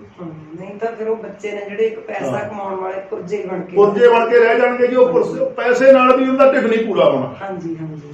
ਸਮੱਸਿਆ ਇਹ ਆ ਜਾਣੀ ਆ, ਜੇ ਤਾਂ ਸਾਮਰਾਜ ਉਹਨਾਂ ਨੂੰ ਅਮਰੀਕਾ ਦੇ ਵਿੱਚ, ਇੰਗਲੈਂਡ ਦੇ ਵਿੱਚ, ਕੈਨੇਡਾ ਦੇ ਵਿੱਚ ਆਪਣੀ ਲੁੱਟ ਕਰਕੇ ਬਾਕੀ ਮੁਲਕਾਂ ਦੀ ਲੋਕ ਮਤਲਬ ਸਾਮਰਾਜ ਉਹਨਾਂ ਨੂੰ ਖਵਾਈ ਜਾ ਰਿਹਾ ਹੈਗਾ। ਜਦੋਂ ਉਹ ਆਪ ਸੰਕਟ ਦੇ ਵਿੱਚ ਆ ਗਿਆ, ਸਾਮਰਾਜੀ ਦੇ ਮੁਲਕ ਜਿਹੜੇ ਹੈਗੇ ਨੇਗੇ, ਇਹਦੇ ਭੁੱਖੇ ਵੀ ਮਰਨਗੇ। ਮਤਲਬ ਬੱਚਿਆਂ ਨੂੰ ਲੋੜ ਹੈ, ਮਾਂ-ਬਾਪ ਨੂੰ ਲੋੜ ਹੈ ਬੱਚਿਆਂ ਨੂੰ ਆਪਣੇ ਸੰਸਕਾਰ ਚੰਗੇ ਦੇਣ, ਸੰਸਕਾਰਾਂ ਨਾਲ ਜੋੜਨ। ਹਾਂਜੀ ਹਾਂ, ਜ਼ਰੂਰੀ ਹੈ, ਇਹ ਬਹੁਤ ਵੱਡੀ ਪੱਧਰ ਤੇ। ਜੀ ਜੀ। ਇੱਕ ਸਵਾਲ ਇਹ ਹੈ ਜੀ ਵੀ ਰੇਖਾ ਚਿੱਤਰ ਤੇ ਸ਼ਬਦ ਚਿੱਤਰ, ਇਹ ਦੋ ਅਲੱਗ-ਅਲੱਗ ਚੀਜ਼ਾਂ ਨੇ ਜਾਂ ਇਹਨਾਂ 'ਚ ਕੀ ਫਰਕ ਹੈ, ਜਾਂ ਇਹ ਇੱਕੋ ਚੀਜ਼ ਨੂੰ ਆਪਾਂ ਕਹਿੰਦੇ ਰੇਖਾ ਚਿੱਤਰ ਤੇ ਸ਼ਬਦ ਚਿੱਤਰ? ਦੇਖੋ ਗੱਲ ਇਹ ਆ, ਰੇਖਾ ਚਿੱਤਰ ਜਿੱਦੀ ਜਿਹੜੀ ਧਾਰਨਾ ਸਾਡੇ ਪੁਰਾਣੇ ਜੋ ਸਾਡੇ ਲੇਖਕ ਸੀਗੇ, ਉਹਨਾਂ ਨੇ ਜਦੋਂ ਵੀ ਕਿਸੇ ਸਾਡੇ ਲੇਖਕ ਬਾਰੇ ਜਾਂ ਕਿਸੇ ਵੀ ਵਿਅਕਤੀ ਬਾਰੇ ਕੋਈ ਸ਼ਬਦ ਚਿੱਤਰ ਲਿਖਿਆ, ਹਾਂਜੀ, ਤੇ ਉਹਨੂੰ ਮਤਲਬ ਉਹਨਾਂ ਨੇ ਰੇਖਾ ਚਿੱਤਰ ਦਾ ਨਾਮ ਦਿੱਤਾ। ਹਾਂਜੀ ਹਾਂਜੀ। ਤਾਂ ਅਸੀਂ ਸਮਝਦੇ ਹਾਂ ਵੀ ਰੇਖਾ ਚਿੱਤਰ ਜਿਹੜਾ ਹੈਗਾ ਉਹ ਢੁਕਵਾਂ ਨਾਂ ਨਹੀਂ ਹੈਗਾ। ਅਸੀਂ ਕੇਂਦਰੀ ਪੰਜਾਬੀ ਲੇਖਕ ਸਭਾ ਸੇਖੋਂ ਵੱਲੋਂ ਵੀ ਪਿਛਲੇ ਸਮੇਂ ਤੋਂ ਇਹ ਯਤਨ ਕਰਦੇ ਆ ਰਹੇ ਹਾਂ ਵੀ ਇਹਨੂੰ ਰੇਖਾ ਚਿੱਤਰ ਨਾ ਕਿਹਾ ਜਾਵੇ। ਰੇਖਾ ਚਿੱਤਰ ਉਹ ਹੁੰਦਾ ਵੀ ਰੇਖਾਵਾਂ ਦੇ ਨਾਲ ਕਿਸੇ ਦੀ ਫੋਟੋ ਬਣਾ ਦਿੱਤੀ ਜਾਵੇ, ਰੇਖਾਵਾਂ ਦੇ ਨਾਲ ਕਿਸੇ ਬੰਦੇ ਦੀ ਫੋਟੋ ਬਣਾ ਦਿੱਤੀ ਜਾਵੇ, ਉਹ ਰੇਖਾ ਚਿੱਤਰ ਹੁੰਦਾ। ਜਿਹਨੂੰ ਸਕੈਚ ਕਿਹਾ ਜਾਂਦਾ ਅੰਗਰੇਜ਼ੀ ਦੇ ਵਿੱਚ, ਉਹ ਰੇਖਾ ਚਿੱਤਰ ਹੁੰਦਾ। ਵੀ ਇਹਨੂੰ ਸ਼ਬਦ ਚਿੱਤਰ ਕਿਹਾ ਜਾਵੇ, ਤੇ ਜਿਹੜਾ ਵਾਰਤਕ ਰੂਪ ਦੇ ਵਿੱਚ ਲਿਖਿਆ ਜਾਂਦਾ ਉਹਨੂੰ ਸ਼ਬਦ ਚਿੱਤਰ ਕਹੀਏ, ਤੇ ਜਿਹੜਾ ਕਾਵਿ ਰੂਪ ਦੇ ਵਿੱਚ ਲਿਖਿਆ ਜਾਂਦਾ ਉਹਨੂੰ ਕਾਵਿ ਚਿੱਤਰ ਕਹੀਏ। ਤੇ ਮੈਂ ਸਮਝਦਾ ਵੀ ਸਾਡੀ ਇਹ ਕਹੀ ਹੋਈ ਗੱਲ, ਸਾਡੀ ਇਹ ਧਾਰਨਾ ਵੱਡੀ ਪੱਧਰ ਦੇ ਉੱਤੇ ਮੰਨੀ ਗਈ ਹੈਗੀ। ਤੇ ਹੁਣ ਜਿੰਨੇ ਲਿਖੇ ਜਾ ਰਹੇ ਨੇਗੇ ਉਹ ਸ਼ਬਦ ਚਿੱਤਰ ਲਿਖੇ ਜਾ ਰਹੇ ਨੇਗੇ ਤੇ ਕਾਵਿ ਚਿੱਤਰ। ਇਹਨੂੰ ਸ਼ਬਦ ਚਿੱਤਰ ਤੇ ਕਾਵਿ ਚਿੱਤਰ ਦੇ ਰੂਪ ਦੇ ਵਿੱਚ ਲਿਖਿਆ ਜੀ। ਅੱਛਾ ਜੀ, ਮੇਰਾ ਆਖਰੀ ਸਵਾਲ ਇਹ ਹੈ ਵੀ ਕੇਂਦਰੀ ਪੰਜਾਬੀ ਲੇਖਕ ਸਭਾ ਬਹੁਤ ਸਿਰਤੋੜ ਯਤਨ ਕਰ ਰਹੀ ਹੈ ਪੰਜਾਬੀ ਭਾਸ਼ਾ ਨੂੰ, ਪੰਜਾਬੀ ਸਾਹਿਤ ਨੂੰ, ਪੰਜਾਬੀ ਸੱਭਿਆਚਾਰ ਨੂੰ ਜੋੜਨ ਦਾ, ਬਚਾ ਕੇ ਰੱਖਣ ਦਾ, ਲੋਕਾਂ ਨੂੰ ਜਾਗਰਤ ਕਰਨ ਦਾ, ਤੇ ਹੋਰ ਵੀ ਤੁਸੀਂ ਦੱਸਿਆ ਵੀ ਸਮੇਂ-ਸਮੇਂ ਤੇ ਹਰ ਤਰ੍ਹਾਂ ਦੇ ਸੰਘਰਸ਼ ਦੇ ਵਿੱਚ ਵੀ ਇਸ ਸਭਾ ਦਾ ਬਹੁਤ ਵੱਡਮੁੱਲਾ ਯੋਗਦਾਨ ਹੈ। ਹੁਣ ਭਵਿੱਖ ਦੇ ਵਿੱਚ ਇਹਦੀਆਂ ਕੀ ਨੀਤੀਆਂ ਨੇ, ਕਿਸ ਤਰ੍ਹਾਂ ਦੇ ਕੰਮ ਕਰਨ ਬਾਰੇ, ਮਤਲਬ ਕੰਮਕਾਰਾਂ ਬਾਰੇ ਜਾਂ ਸੱਭਿਆਚਾਰ ਨੂੰ ਉਭਾਰਨ ਦੇ ਬਾਰੇ, ਜਾਂ ਜੋ ਵੀ ਤੁਹਾਡੀਆਂ ਭਵਿੱਖ ਦੀਆਂ ਤੁਹਾਡੀ ਸਾਹਿਤ ਸਭਾ ਦੀਆਂ ਨੀਤੀਆਂ ਨੇ ਉਹਨਾਂ ਬਾਰੇ ਜਾਣਕਾਰੀ? ਕੇਂਦਰੀ ਪੰਜਾਬੀ ਲੇਖ ਸਭਾ ਸੇਖੋਂ ਬਕਾਇਦਾ ਤੌਰ ਦੇ ਉੱਤੇ ਫੈਸਲੇ ਲੈ ਕੇ ਕੰਮ ਕਰਦੀ ਹੈ ਜੀ। ਕੋਈ ਸਾਡੀ ਆਪਣੀ ਮਨਮਰਜ਼ੀ ਨਹੀਂ ਹੁੰਦੀ ਹੈਗੀ ਵੀ ਅਸੀਂ ਆਪਣੀ ਮਰਜ਼ੀ ਅਨੁਸਾਰ ਕੰਮ ਕਰੀ ਜਾਈਏ। ਅਸੀਂ ਇਸ ਗੱਲ ਦਾ ਫੈਸਲਾ ਕੀਤਾ ਹੋਇਆ ਕਿ ਅਸੀਂ ਪੰਜਾਬੀ ਸੱਭਿਆਚਾਰ ਨੂੰ ਬਚਾ ਕੇ ਰੱਖਣਾ। ਇਹਦੇ ਉੱਤੇ ਹੋ ਰਹੇ ਹਮਲੇ ਨੇਗੇ ਉਹਨਾਂ ਦਾ ਮੁਕਾਬਲਾ ਕਰਨਾ, ਕਿਸ ਹੱਦ ਤੱਕ ਜਾਣਾ ਪਵੇ ਉਸ ਮੁਕਾਬਲੇ ਦੇ ਵਿੱਚ ਅਸੀਂ ਮਤਲਬ ਉਸ ਨੂੰ ਵੀ ਨਹੀਂ ਉਹ ਰੁਕਾਵਟਾਂ ਨੂੰ ਨਹੀਂ ਮੰਨਾਂਗੇ ਜੀ ਆਉਣ ਵਾਲੇ ਸਮੇਂ ਦੇ ਵਿੱਚ ਵੀ, ਕਿਉਂਕਿ ਲੜਾਈ ਹੈ ਜਿਹੜੀ ਉਹ ਬਹੁਤ ਤਿੱਖੀ ਹੋ ਰਹੀ ਹੈਗੀ। ਕਿਉਂਕਿ ਜਿਹੜੇ ਸਾਮਰਾਜ ਦੇ ਉੱਤੇ ਹਮਲੇ ਹੋ ਰਹੇ ਨੇ, ਸਾਡੀ ਆਪਣੀ ਸਰਕਾਰ ਦੇ ਹਮਲੇ ਹੋ ਰਹੇ ਨੇਗੇ, ਉਹਨਾਂ ਤੋਂ ਆਪਣੀ ਭਾਸ਼ਾ ਨੂੰ, ਆਪਣੇ ਸੱਭਿਆਚਾਰ ਨੂੰ ਬਚਾਉਣਾ ਬਹੁਤ ਵੱਡੀ ਗੱਲ ਹੈ। ਮੈਨੂੰ ਇਸ ਗੱਲ ਦਾ ਮਾਣ ਆ ਵੀ ਅਸੀਂ ਕਾਫੀ ਹੱਦ ਤੱਕ ਸਫਲ ਹੋਏ ਆਂਗੇ, ਕੁਝ ਹੱਦ ਤੱਕ ਬਈ ਅਸੀਂ ਆਪਣੇ ਲੋਕਾਂ ਨੂੰ ਪੰਜਾਬੀ ਬਾਰੇ ਜਾਗਰੂਕ ਕਰ ਸਕੇ। ਅੱਜ ਪੰਜਾਬੀ ਦਾ ਮੁੱਦਾ ਪੰਜਾਬੀਆਂ ਦੇ ਮੂੰਹ ਦੇ ਉੱਤੇ ਹੈ। ਇਹ ਪੰਜਾਬੀ ਦਾ ਤਾਂ ਕੋਈ ਮੁੱਦਾ ਹੀ ਨਹੀਂ ਹੈਗਾ ਸੀ, ਪੰਜਾਬੀਆਂ ਦੇ ਮੂੰਹ ਦੇ ਉੱਤੇ ਕੋਈ ਗੱਲ ਹੀ ਨਹੀਂ ਸੀ ਪੰਜਾਬੀ ਵੀ ਕੋਈ ਭਾਸ਼ਾ ਹੈਗੀ ਹੈ। ਪੰਜਾਬੀ ਭਾਸ਼ਾ ਦੇ ਉੱਤੇ ਗੱਲ ਕਰਨ ਦੀ ਕੋਈ ਜ਼ਰੂਰਤ ਹੈਗੀ। ਲੋਕ ਸਮਝਦੇ ਸੀਗੇ ਵੀ ਪਤਾ ਨਹੀਂ ਇਹ ਤਾਂ ਐਵੇਂ ਬੋਲੀ ਜਾਂਦੇ ਹੈਗੇ, ਕੋਈ ਕੁਝ ਨਹੀਂ ਹੋਇਆ ਪੰਜਾਬੀ ਨੂੰ। ਬਹੁਤ ਸਾਰੇ ਲੀਡਰ ਵੀ ਇਹ ਕਹਿੰਦੇ ਰਹੇ ਵੀ ਜਿੰਨੀ ਦੇਰ ਤੱਕ ਗੁਰੂ ਗ੍ਰੰਥ ਸਾਹਿਬ ਨੇਗੇ ਵੀ ਉਨੀ ਦੇਰ ਤੱਕ ਪੰਜਾਬੀ ਸੁਰੱਖਿਅਤ ਹੈਗੀ। ਤਾਂ ਮੈਂ ਇੱਕ ਗੱਲ ਕਹੀ, ਮੈਂ ਕਿਹਾ ਵੀ ਇੱਥੇ ਜਿੰਨੇ ਵੇਦ ਸੀਗੇ ਉਹਨਾਂ ਦੀ ਰਚਨਾ ਇੱਥੇ ਹੋਈ। ਮਹਾਰਿਸ਼ੀ ਵਾਲਮੀਕ ਨੇ ਰਾਮਾਇਣ ਦੀ ਰਚਨਾ ਇੱਥੇ ਕੀਤੀ, ਉਹ ਸੰਸਕ੍ਰਿਤ ਦੇ ਵਿੱਚ ਕੀਤੀ ਸੀ। ਜੇ ਸੰਸਕ੍ਰਿਤ ਅੱਜ ਸੰਸਕ੍ਰਿਤ ਜਿਹੜੀ ਹੈਗੀ ਆ ਉਹਦਾ ਭਾਸ਼ਾ ਤਾਂ ਹੈਗੀ, ਉਹ ਜਿਹੜੀਆਂ ਮਤਲਬ ਸਾਡੇ ਉਹ ਨੇਗੇ ਗ੍ਰੰਥ ਨੇਗੇ ਉਹ ਭਾਸ਼ਾ ਦੇ ਵਿੱਚ ਸੰਸਕ੍ਰਿਤ ਦੇ ਵਿੱਚ ਹੈਗੇ ਨੇ, ਪਰ ਲੋਕ ਤਾਂ ਸੰਸਕ੍ਰਿਤ ਨੂੰ ਕੋਈ ਨਹੀਂ ਸਮਝ ਚੁੱਕੇ। ਜੇ ਤੁਸੀਂ ਇਹ ਗੱਲ ਕਹਿ ਕੇ ਲੋਕਾਂ ਦਾ ਮਨ ਪਰਚਾਵਾ ਕਰਦੇ ਹੋਗੇ, ਇਹ ਬਹੁਤ ਵੱਡੀ ਗਲਤ ਆ। ਇਹ ਕੱਲਾ ਰਾਜਨੀਤੀਆਂ ਨੇ ਨਹੀਂ ਪ੍ਰਚਾਰ ਕੀਤਾ, ਇਹ ਸਾਡੇ ਲੇਖਕਾਂ ਦੇ ਵੀ ਵਹਿਮ ਦਾ ਸ਼ਿਕਾਰ ਰਿਹਾ ਬਹੁਤ ਵੱਡੀ ਪੱਧਰ ਤੇ। ਅਜੇ ਵੀ ਬੜੇ ਦਮਦਾਰ ਢੰਗ ਨਾਲ ਲੋਕ ਕਹਿੰਦੇ ਹੈਗੇ ਵੀ ਪੰਜਾਬੀ ਨੂੰ ਕੋਈ ਖਤਰਾ ਨਹੀਂ ਹੈਗਾ। ਮੈਂ ਸਮਝਦਾ ਵੀ ਜਾਂ ਤਾਂ ਉਹ ਪੜਭੋਲ ਨੇਗੇ ਜਾਂ ਜਿਹੜੇ ਉਹ ਲੋਕ ਨੇਗੇ ਉਹ ਪੰਜਾਬੀ ਵਿਰੋਧੀ ਨੇਗੇ, ਗਮਰਾਹ ਹੋਏ ਨੇ, ਜਾਂ ਉਹ ਗਮਰਾਹ ਕਰਨ ਵਾਲੇ ਨੇ। ਸਾਨੂੰ ਸਮੁੱਚੇ ਪੰਜਾਬੀਆਂ ਨੂੰ ਜਿਹੜਾ ਹੈਗਾ ਉਹਨਾਂ ਲੋਕਾਂ ਦਾ ਵਿਰੋਧ ਕਰਨਾ ਚਾਹੀਦਾ ਜਿਹੜੇ ਇਸ ਤਰ੍ਹਾਂ ਦੀਆਂ ਗੱਲਾਂ ਕਰਦੇ ਨੇਗੇ। ਅੱਜ ਪੰਜਾਬੀ ਖਤਰੇ 'ਚ ਆ। ਜਿਹੜੇ ਪਬਲਿਕ ਸਕੂਲ ਨੇਗੇ ਉੱਥੇ ਪੰਜਾਬੀ ਬੋਲਣ ਦੇ ਉੱਤੇ ਵੀ ਬੱਚਿਆਂ ਦੇ ਉੱਤੇ ਮਤਲਬ ਪਾਬੰਦੀ ਲਾਈ ਜਾਂਦੀ ਹੈਗੀ। ਅੱਜ ਹਿੰਦੀ ਬੋਲਣ ਵਾਸਤੇ ਉਹਨਾਂ ਦੇ ਮਾਪਿਆਂ ਨੂੰ ਵੀ ਮਜਬੂਰ ਕੀਤਾ ਜਾਂਦਾ ਵੀ ਤੁਸੀਂ ਘਰਾਂ 'ਚ ਵੀ ਹਿੰਦੀ ਦੇ ਵਿੱਚ ਗੱਲ ਕਰੋ। ਪੰਜਾਬ ਦੇ ਵਿੱਚ ਇਸ ਤਰ੍ਹਾਂ ਦਾ ਸਾਮਰਾਜ ਜਿਹੜਾ ਹੈਗਾ ਫੈਲ ਰਿਹਾ ਹੈਗਾ, ਹਿੰਦੀ ਦਾ ਸਾਮਰਾਜ, ਅੰਗਰੇਜ਼ੀ ਦਾ ਸਾਮਰਾਜ ਫੈਲਾਇਆ ਜਾ ਰਿਹਾ ਹੈਗਾ। ਮੈਂ ਦੱਸੀ ਸੀ ਕਿ ਆਪਣਾ ਸਾਡੀ ਭਾਸ਼ਾ ਵਿਭਾਗ ਦਾ ਪ੍ਰੋਗਰਾਮ ਸੀ, ਮੈਂ ਉੱਥੇ ਬੋਲਿਆ ਸੀ। ਮੈਂ ਕਿਹਾ ਮੈਂ ਪਟਿਆਲੇ ਤੋਂ ਅਸੀਂ ਗੱਡੀ ਬਹਿ ਗਈ, ਪਿੱਛੋਂ ਇੱਕ ਪੰਜਾਬੀ ਪਰਿਵਾਰ ਬਠਿੰਡੇ ਦਾ ਬੈਠਾ ਸੀ, ਉਹਦੇ ਬੱਚੇ ਹਿੰਦੀ 'ਚ ਗੱਲ ਕਰਦੇ ਸੀ, ਉਹਦੀ ਮਾਂ ਵੀ ਉਹਦੇ ਨਾਲ ਹਿੰਦੀ 'ਚ ਗੱਲ ਕਰ ਰਹੀ ਸੀ, ਉਹਦਾ ਪਿਓ ਵੀ ਉਹਦੇ। ਮੈਂ ਕਿਹਾ ਮੈਂ ਇਹਨਾਂ ਨੂੰ ਕਿਹਾ, ਮੈਂ ਕਿਹਾ ਜੀ ਤੁਸੀਂ ਕਿਹੜੇ ਪ੍ਰਦੇਸ਼ 'ਚੋਂ ਆਏ ਹੋਏ ਹੋਗੇ? ਕਹਿੰਦੇ ਜੀ ਅਸੀਂ ਬਠਿੰਡੇ ਦੇ ਆਂਗੇ। ਫਿਰ ਮਾਂ ਜੀ ਤੁਸੀਂ ਕਿਸੇ ਹੋਰ ਮੁਲਕ 'ਚੋਂ ਆ ਕੇ ਬਸੇ ਹੋਏ ਤੇ, ਮਤਲਬ ਬਿਹਾਰ 'ਚੋਂ ਆ ਕੇ ਬਸੇ ਹੋਏ ਜਾਂ ਕਿਤੋਂ ਆ ਕੇ ਬਸੇ ਹੋਏ ਹੋਗੇ? ਉਹ ਕਹਿੰਦੇ ਨਹੀਂ ਅਸੀਂ ਤਾਂ ਪੰਜਾਬੀ ਆ, ਮੂਲ ਪੰਜਾਬੀ ਆਂਗੇ। ਉਹਨਾਂ ਨੇ ਹਿੰਦੀ ਬੋਲਣੀ ਸ਼ੁਰੂ ਕਰਤੀ। ਮੈਂ ਕਿਹਾ ਤੁਸੀਂ ਹਿੰਦੀ ਮਤਲਬ ਇੱਥੇ ਆਪਾਂ ਡੱਬੇ 'ਚ ਬੈਠੇ ਆਂਗੇ, ਤੁਸੀਂ ਇਹਨਾਂ ਨਾਲ ਹੁਣ ਵੀ ਹਿੰਦੀ 'ਚ ਗੱਲ ਕਰ ਰਹੇ ਹੋਗੇ ਵੀ ਤੁਸੀਂ ਪੰਜਾਬੀ 'ਚ ਗੱਲ ਕਰਦੇ ਬੱਚਿਆਂ ਨਾਲ? ਕਹਿੰਦੇ ਜੀ ਸਾਡੇ ਉੱਤੇ ਪਬਲਿਕ ਸਕੂਲ 'ਚ ਜਿਹੜੇ ਜੇ ਪੜ੍ਹਦੇ ਨੇ ਬੱਚੇ, ਸਾਡੇ ਉੱਤੇ ਪਾਬੰਦੀ ਲਾਈ ਹੋਈ ਹੈਗੀ ਵੀ ਇਹ ਬੰਦੇ ਹਿੰਦੀ 'ਚ ਤਾਂ ਸਹੀ ਬੋਲਣਾ ਸ਼ੁਰੂ ਕਰਨਗੇ ਜੇ ਤੁਸੀਂ ਹਿੰਦੀ 'ਚ ਗੱਲ ਕਰੋਗੇ। ਵੀ ਘਰ ਦੇ ਵਿੱਚ ਵੀ ਉਹਨਾਂ ਨੇ ਹਿੰਦੀ ਬੋਲਣ ਲਾਤੀ। ਜਿਹੜੇ ਪੰਜਾਬੀ ਲੋਕ ਸੀਗੇ ਉਹਨਾਂ ਦੇ ਘਰਾਂ ਦੇ ਵਿੱਚ ਵੀ ਹਿੰਦੀ ਵਰਤੀ। ਜਿਹੜੇ ਪੰਜਾਬੀ ਬੋਲਦੇ ਸੀਗੇ, ਪੰਜਾਬੀ ਜੰਮ ਪਲ ਨੇਗੇ, ਬੱਚੇ ਵੀ ਤਾਂ ਪੰਜਾਬੀਆਂ ਦੇ ਜੰਮੇ ਹੋਏ ਨੇ ਜੇ ਆਪਾਂ ਦੇਖੀਏ, ਉਹਨਾਂ ਨੂੰ ਤਾਂ ਉਹਨਾਂ ਨੇ ਫੜ ਹੀ ਲਿਆ, ਉਹਨਾਂ ਨੂੰ ਤਾਂ ਕੈਦ ਕਰ ਹੀ ਲਿਆ ਨਾ ਆਪਣੇ ਉਹਦੇ 'ਚ ਜਾਦੂ ਦੇ ਵਿੱਚ। ਪਰਿਵਾਰਾਂ ਨੂੰ ਵੀ ਮਤਲਬ ਜਿਹੜਾ ਹੈਗਾ ਉਹਦੇ 'ਚ ਕੈਦ ਕੀਤਾ ਜਾ ਰਿਹਾ। ਸਾਨੂੰ ਵੱਡੀ ਲੜਾਈ ਜਿਹੜੀ ਇਹ ਵੱਡੇ ਸ਼ਹਿਰ ਨੇਗੇ ਉਹਨਾਂ ਦੇ ਵਿੱਚ ਹੋ ਰਹੀ ਹੈਗੀ ਇਸ ਤਰ੍ਹਾਂ ਦੀ, ਉਸ ਤਰ੍ਹਾਂ ਦੀਆਂ ਮਤਲਬ ਜਿਵੇਂ ਹਿੰਦੀ ਪੰਜਾਬੀ ਮਤਲਬ ਜਿਹੜੀ ਭਾਸ਼ਾ ਚੱਲਦੀ ਹੈਗੀ, ਕੁਛ ਹਿੰਦੀ ਦੇ ਸ਼ਬਦ ਬੋਲ ਦੋ, ਕੁਛ ਪੰਜਾਬੀ ਦੇ ਸ਼ਬਦ ਬੋਲ ਦੋ। ਉਹਨਾਂ ਲੋਕਾਂ ਨੂੰ ਦਿਮਾਗ ਦੇ ਵਿੱਚ ਇਹ ਗੱਲ ਬਾੜੀ ਹੋਈ ਹੈਗੀ। ਬਹੁਤ ਮੈਂ ਸਮਝਦਾ ਵੀ ਬੜੀ ਘਟੀਆ ਗੱਲ ਸਾਡੇ ਪੰਜਾਬੀਆਂ ਦੇ ਮਨਾਂ ਦੇ ਵਿੱਚ ਬਾੜਤੀ ਵੀ ਜਿਹੜੀ ਪੰਜਾਬੀ ਭਾਸ਼ਾ ਗੀ ਇਹ ਤਾਂ ਜਿਹੜੇ ਲੋਕ ਨੇ ਨਾ, ਇੰਨੀ ਜਿਹੜੇ ਵਾਧੂ ਲੋਕ ਨੇਗੇ ਉਹਨਾਂ ਦੀ ਭਾਸ਼ਾ ਹੈ, ਅਨਪੜਾਂ ਦੀ ਭਾਸ਼ਾ ਗੀ, ਜੱਟਾਂ ਦੀ ਭਾਸ਼ਾ ਗੀ। ਤੇ ਜਿਹੜੀ ਮਤਲਬ ਹਿੰਦੀ ਆ ਗਈ ਇਹ ਸੌਫਿਸਟੀਕੇਟਡ ਭਾਸ਼ਾ, ਜਿਹੜੀ ਉਰਦੂ ਆ ਗਈ ਇਹ ਬਹੁਤ ਵਧੀਆ ਭਾਸ਼ਾ ਹੈ। ਅੰਗਰੇਜ਼ੀ ਜਿਹੜੀ ਅੰਗਰੇਜ਼ਾਂ ਦੀ ਭਾਸ਼ਾ, ਕਿਸੇ ਨੂੰ ਇਹ ਨਹੀਂ ਪਤਾ ਹੈਗਾ ਵੀ ਦੁਨੀਆ ਦੇ ਵਿੱਚ ਸਿਰਫ 15% ਲੋਕ ਅੰਗਰੇਜ਼ੀ ਬੋਲਦੇ ਨੇ। ਦੁਨੀਆ ਦੇ ਵਿੱਚ ਸਿਰਫ 15% ਲੋਕ ਅੰਗਰੇਜ਼ੀ ਭਾਸ਼ਾ ਬੋਲਦੇ ਨੇ। ਸਾਡੀ ਅੰਗਰੇਜ਼ੀ ਸਾਡੀ ਸੰਪਰਕ ਭਾਸ਼ਾ ਹੋ ਸਕਦੀ ਆ ਜਦੋਂ ਅਸੀਂ ਇੱਕ ਤੋਂ ਦੂਜੇ ਮੁਲਕ ਦੇ ਵਿੱਚ ਜਾਂਦੇ ਹਾਂ ਅੰਤਰਰਾਸ਼ਟਰੀ ਪੱਧਰ ਦੇ ਉੱਤੇ, ਪਰ ਸਾਡੀ ਮਾਤ ਭਾਸ਼ਾ ਨਹੀਂ ਹੋ ਸਕਦੀ। ਇਹ ਜੋ ਅਸੀਂ ਮਾਤ ਭਾਸ਼ਾ ਦੇ ਵਿੱਚ ਕਹਿ ਸਕਦੇ ਹਾਂ ਉਹ ਅਸੀਂ ਕਿਸੇ ਦੂਜੀ ਭਾਸ਼ਾ 'ਚ ਨਹੀਂ ਕਹਿ ਸਕਦੇ। ਅਸੀਂ ਯਤਨ ਕਰਾਂਗੇ ਆਉਣ ਵਾਲੇ ਸਮੇਂ ਦੇ ਵਿੱਚ ਵੀ ਸਾਡੀਆਂ ਸੁਭਾਵਾਂ ਨੂੰ ਨਾਲ ਲੈ ਕੇ, ਦੂਜੀਆਂ ਕੇਂਦਰੀ ਪੰਜਾਬੀ ਲੇਖ ਸੁਭਾਵਾਂ ਨੂੰ ਨਾਲ ਲੈ ਕੇ ਮੁੜ ਕੇ ਫੇਰ ਯਤਨ ਕਰਾਂਗੇ ਵੀ ਇਸ ਲੜਾਈ ਨੂੰ ਹੋਰ ਤਿੱਖਾ ਕੀਤਾ ਜਾਵੇ, ਤਕੜਾ ਕੀਤਾ ਜਾਵੇ, ਤਾਂ ਕਿ ਆਪਣੀ ਪੰਜਾਬੀ ਮਾਂ ਬੋਲੀ ਤੇ ਜਿਹੜਾ ਆਪਣਾ ਸੱਭਿਆਚਾਰ ਉਹਨੂੰ ਬਚਾ ਕੇ ਰੱਖਿਆ ਜਾਵੇ।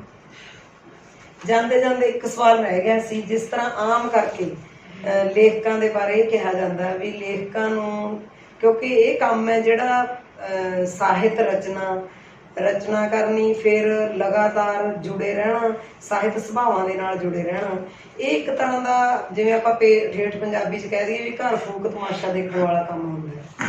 ਤਾਂ ਜਿਹੜੇ ਅਕਸਰ ਪਰਿਵਾਰਕ ਤੌਰ ਤੇ ਪਰਿਵਾਰ ਦੇ ਵਿੱਚੋਂ ਆਮ ਹੀ ਸ਼ਿਕਾਇਤ ਕੀਤੀ ਜਾਂਦੀ ਹੈ ਵੀ ਜੀ ਤੁਸੀਂ ਤਾਂ ਵਿਹਲੇ ਕੰਮ ਲੱਗੇ ਹੋਏ ਹੋ। ਕੀ ਤੁਹਾਨੂੰ ਇਸ ਤਰ੍ਹਾਂ ਦੀ ਕੋਈ ਸਮੱਸਿਆ ਆਈ ਪਰਿਵਾਰ ਦੇ ਵਿੱਚੋਂ? ਕਿੰਨੀ ਕੁ ਤੁਹਾਨੂੰ ਸਹਿਯੋਗ ਮਿਲਿਆ, ਕਿੰਨਾ ਕੁ ਨਾ ਸਹਿਯੋਗ ਮਿਲਿਆ, ਇਹਦੇ ਬਾਰੇ ਜ਼ਰੂਰ ਜਾਣਕਾਰੀ ਦਿਓ। ਦੇਖੋ ਗੱਲ ਇਹ ਆ ਵੀ ਮੇਰੀ ਧਰਮ ਪਤਨੀ ਮੇਰੇ ਕੋਲੇ ਬੈਠੀ ਆ। ਤੁਸੀਂ ਸਵਾਲ ਉਹਨਾਂ ਦੇ ਸਾਹਮਣੇ ਪੁੱਛ ਰਹੇ ਹੋਗੇ। ਪਹਿਲੀ ਗੱਲ ਤਾਂ ਇਹ ਸਾਹਮਣੇ ਪੁੱਛਣ ਵਾਲੇ ਸਵਾਲ ਨਹੀਂ। ਜੇ ਅਸੀਂ ਮੌਕੇ ਤੇ ਆਸ ਵਿੱਚ ਲੜ ਪਈਏ ਤੁਸੀਂ ਜ਼ਿੰਮੇਵਾਰ ਤਾਂ ਉਹਦਾ ਕੀ ਬਣੂਗਾ, ਕਿਉਂਕਿ ਤੁਹਾਡੀ ਜਿਹੜੀ ਇੰਟਰਵਿਊ ਹੈ ਇਹ ਚੱਲ ਰਹੀ ਹੈ, ਇਸੇ ਕਰਕੇ ਮੈਂ ਵਿਚਾਲੇ ਬੈਠੀ ਹਾਂ ਵੀ ਲੜਨਾ। ਚਲੋ ਹਾਂਜੀ, ਬੇਨਤੀ ਇਹ ਹੈਗੀ ਕਿ ਸਾਡੇ ਪਰਿਵਾਰ ਦੇ ਵਿੱਚ ਮੇਰੇ ਮਾਤਾ ਜੀ ਉਹ ਸੱਭਿਆਚਾਰਕ ਸੀਗੇ ਜੀ। ਜਿਹੜੀ ਮੇਰੇ ਮਾਤਾ ਜੀ ਹੈਗੀ ਸੀਗੀ ਉਹਨਾਂ ਦਾ ਮਤਲਬ ਲੌਂਗੋਵਾਲ ਨਾਨਕੇ ਸੀ। ਅੱਛਾ ਜੀ। ਲੌਂਗੋਵਾਲੀਆਂ ਦਾ ਜਿਹੜਾ ਪਰਿਵਾਰ ਹੈਗਾ, ਚਾਹੇ ਉਹ ਲੌਂਗੋਵਾਲ ਰਹੇ, ਚਾਹੇ ਉਹ ਰਹੇ ਉੱਥੇ ਜਾ ਕੇ ਆਪਣਾ ਭਗਤੋਂ ਨੇ, ਉਹ ਇਨਕਲਾਬੀ ਵੀ ਸੀਗੇ ਤੇ ਸੱਭਿਆਚਾਰਕ ਵੀ ਸੀ। ਜਿੰਨੇ ਸੱਭਿਆਚਾਰਕ ਇਨਕਲਾਬੀ ਡਰਾਮੇ ਹੁੰਦੇ ਸੀਗੇ ਉਹ ਕਰਦੇ ਰਹੇ ਤੇ ਮੇਰੇ ਮਾਤਾ ਜੀ ਦੇ ਉਹ ਮੂੰਹ ਜ਼ਬਾਨੀ ਡਰਾਮੇ ਯਾਦ ਹੁੰਦੇ ਸੀ। ਮੇਰੀ ਮਾਤਾ ਜੀ ਤੇ ਮਹਾਭਾਰਤ ਯਾਦ ਸੀ, ਰਾਮਾਇਣ ਯਾਦ ਸੀ। ਮਤਲਬ ਮੈਂ ਸੁਣਦਾ ਰਹਿੰਦਾ ਸੀ ਬੱਚਿਆਂ ਬਚਪਨ ਤੋਂ। ਇਹ ਸਾਡਾ ਸੱਭਿਆਚਾਰ ਤੇ ਜਲਦੀ ਜਿਹੜਾ ਘਰ ਸੀਗਾ ਸਾਡਾ, ਮੇਰੇ ਪਿਤਾ ਜੀ ਲਿਖਦੇ ਸੀਗੇ ਸਾਨੂੰ ਆਪਣੀ ਰਚਨਾਵਾਂ ਕਦੇ ਕਦੇ ਸੁਣਾਉਂਦੇ ਹੁੰਦੇ ਸੀ। ਪਰ ਉਹ ਗੁਰਦੇਵ ਸਿੰਘ ਦੇ ਚੇਲੇ ਵੀ ਬਣੇ ਸੀ, ਗੁਰਦੇਵ ਸਿੰਘ ਮਾਨ ਦੇ, ਪਰ ਉਹ ਆਪਣੀ ਰਚਨਾ ਨੂੰ ਅੱਗੇ ਲਿਜਾ ਕੇ ਅੱਗੇ ਨਹੀਂ ਲਿਜਾ ਸਕੀ ਸੀ। ਤੇ ਉਸ ਤੋਂ ਬਾਅਦ ਮੈਂ ਇਸ ਖੇਤਰ ਦੇ ਵਿੱਚ ਆਇਆ। ਹਮ, ਮੈਂ ਆਪਣੇ ਵਿਆਹ ਤੋਂ ਪਹਿਲੇ ਆ ਚੁੱਕਿਆ ਸੀ ਇਸ ਖੇਤਰ ਦੇ ਵਿੱਚ। ਹਾਂਜੀ। ਮੈਂ 1973 ਚ ਆ ਚੁੱਕਿਆ ਸੀਗਾ। ਅੱਛਾ। ਤੇ ਪੁਸ਼ਪਾ ਜੋ ਮੇਰੀ ਧਰਮ ਪਤਨੀ ਹੈਗੀ, ਜਿਹਨੇ ਮੇਰਾ ਸਾਥ ਦਿੱਤਾ ਹੁਣ ਤੱਕ ਬੜੀਆਂ ਔਖੀਆਂ ਮਤਲਬ ਸੰਕਟ ਦੀਆਂ ਭਰਮੀਆਂ ਹਾਲਾਤਾਂ ਦੇ ਬਾਤਾਂ ਦੇ ਵਿੱਚ ਵੀ, ਹਮ, ਇਹ ਉਸ ਪਰਿਵਾਰ ਦੇ ਵਿੱਚੋਂ ਆਈ ਸੀਗੀ ਜਿਹੜੇ ਪਰਿਵਾਰ ਦੇ ਵਿੱਚ ਇਹ ਗੱਲਾਂ ਦਾ ਕੋਈ ਮਤਲਬ ਹੀ ਨਹੀਂ ਸੀਗਾ। ਅੱਛਾ ਜੀ। ਟੋਟਲੀ ਮਤਲਬ ਡਿਫਰੈਂਟ ਵਿਚਾਰ ਸੀਗੇ। ਹਮ, ਜਿਵੇਂ ਹੁੰਦੇ ਆ ਕਿ ਉੱਥੇ ਕੋਈ ਸੱਭਿਆਚਾਰ ਨਾਮ ਦੀ ਕੋਈ ਚੀਜ਼ ਨਹੀਂ ਹੈਗੀ ਸੀਗੀ। ਹੁੰਦਾ ਜਿਵੇਂ ਪਰ ਪਿੰਡਾਂ ਦੇ ਵਿੱਚ ਰਹਿੰਦਾ ਇਹ ਵੀ ਮਾਹੌਲ ਨਹੀਂ ਸੀ, ਸੀ, ਸਾਹਿਤਕ ਮਾਹੌਲ ਨਹੀਂ ਸੀ। ਹਾਂਜੀ। ਪਹਿਲਾਂ ਇਹਨੂੰ ਵੀ ਲੱਗਿਆ ਵੀ ਮਤਲਬ ਵੀ ਇਹ ਬਾਬੂ ਦੇ ਕੰਮ ਹੁੰਦੇ ਅਜੀਬ ਨੇ। ਜਿਹਾ ਕੰਮ ਹੈ ਜਾਂ ਬਾਤ। ਜਦੋਂ ਜਿਉਂ-ਜਿਉਂ ਮਤਲਬ ਇਹ ਸਮਝਣਾ ਸ਼ੁਰੂ ਕੀਤਾ ਇਹਨੇ, ਇਸ ਗੱਲ ਨੂੰ, ਇਸ ਦੀ ਮਹਾਨਤਾ ਨੂੰ ਸਮਝਣਾ ਸ਼ੁਰੂ ਕੀਤਾ, ਤਾਂ ਇਹਦਾ ਲਗਾਓ ਜਿਹੜਾ ਹੈਗਾ ਇਸ ਕੰਮ ਦੇ ਨਾਲ ਵੱਧਦਾ ਗਿਆ।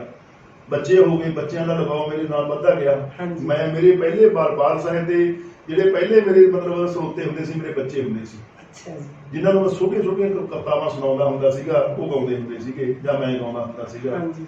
ਮਤਲਬ ਮੇਰੇ ਕਹਿਣ ਦਾ ਵੀ ਉਹ ਹਾਲਾਤ ਜਦੋਂ ਬਣਨੇ ਸ਼ੁਰੂ ਹੋਏ ਤਾਂ ਇਹਦੀ ਮਾਨਸਿਕਤਾ ਜਿਹੜੀ ਹੈਗੀ ਸੀ ਉਹ ਵੀ ਤਬਦੀਲ ਹੋਈ ਵੀ ਇਹ ਠੀਕ ਕੰਮ ਆਗਾ, ਇਹ ਚੰਗਾ ਕੰਮ ਆਗਾ। ਹਾਂਜੀ। ਤੇ ਹੁਣ ਤਾਂ ਮੇਰੇ ਨਾਲ ਇਹ ਮਤਲਬ ਐ ਸਮਝ ਲਓ ਵੀ ਮੈਨੂੰ ਕੋਆਪਰੇਟ ਬਹੁਤ ਵਧੀਆ ਢੰਗ ਨਾਲ ਕਰ ਰਹੀ ਹੈ, ਮੇਰਾ ਸਹਿਯੋਗ ਦੇ ਰਹੀ ਹੈਗੀ। ਮੈਨੂੰ ਬੈਠੇ ਨੂੰ ਰੋਟੀ ਦੇ ਦੇਣੀ, ਮੈਨੂੰ ਬੈਠੇ ਨੂੰ ਚਾਹ ਕਹੇ ਹੋਏ ਦੇ ਦੇਣੀ, ਮਤਲਬ ਹਰ ਗੱਲ ਮੇਰੇ ਕੱਪੜੇ ਮੈਨੂੰ ਧੋ ਕੇ ਦੇ ਦੇਣੇ, ਜਿਸ ਤਰ੍ਹਾਂ ਮਤਲਬ ਕੋਈ ਕਰ ਤੁਹਾਡੀ ਸਕਦੇ ਆ ਕਿ ਸਾਹਿਤ ਸਿਰਜਣਾ ਦੇ ਵਿੱਚ ਕਿਸੇ ਹੁਣ ਤਰ੍ਹਾਂ ਜਾਣੀ ਇਹਨੂੰ ਇਹ ਹੋ ਗਿਆ ਵੀ ਹੁਣ ਮਤਲਬ ਇਹ ਸਮਝਣ ਲੱਗ ਗਈ ਵੀ ਇਹ ਜਿਹੜਾ ਕੰਮ ਕਰ ਰਹੇ ਨੇ ਵੱਡਾ ਕੰਮ ਕਰ ਰਹੇ ਨੇ, ਵਧੀਆ ਕੰਮ ਕਰ ਰਹੇ ਨੇ। ਹਾਂਜੀ।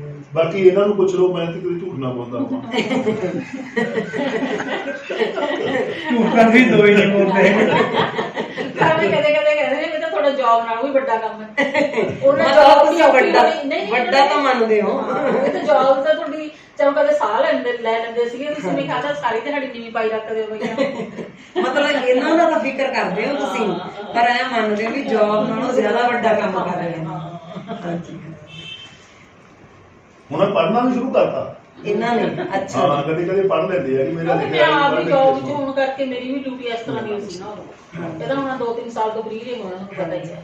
ਫਿਰ ਬੱਚਿਆਂ ਦੀ ਸਾਂਭ ਸੰਭਾਲ ਮੈਨੂੰ ਜੀ ਸਹਿਯੋਗ ਮਿਲਦਾ। ਮੈਂ ਕਦੇ ਇਹਦਾ ਸਿੱਖਵਾਰੀ ਕੀਤਾ ਸੀਗਾ, ਮੈਂ ਟੋਕਾ ਟਾਕੀ ਕਦੇ ਟੋਕਾ ਟਾਕੀ ਕਰਦੇ ਨੇ ਬਸ ਠੀਕ ਹੈ। ਟੋਕਾ ਟਾਕੀ ਕਦੇ ਨਹੀਂ ਕਰੀ ਸੀ ਮੈਨੂੰ। ਟੋਕਾ ਟਾਕੀ ਕਦੇ ਕਦਾਈ ਹਾਂ ਵੱਜ ਕਰੋ ਆਟਾ ਘਰੇ ਮੁੱਕਿਆ ਹੋਇਆ, ਹਾਂਜੀ। ਫੇਰ ਤਾਂ ਕਦੇ ਛੀਕ ਪੈ ਜਾਂਦੀ ਸੀਗੀ ਨਹੀਂ, ਕਿ ਹੁਣ ਰੋਟੀ ਤਾਂ ਨਹੀਂ ਖਾਣੀ ਅੱਜ। ਉਹ ਤਾਂ ਉਹ ਜਾਏ। ਜਦੋਂ 10 ਵਾਰ ਨੇ ਕਹਿ ਰਹੇ ਉਹੀ ਬਸ ਸਵਾਰੀਆਂ ਚ ਨਦੀ ਰੁੱਟਦੇ ਆਓ ਕਿਸੇ ਨੇ ਨਾ ਸੁਣਨਾ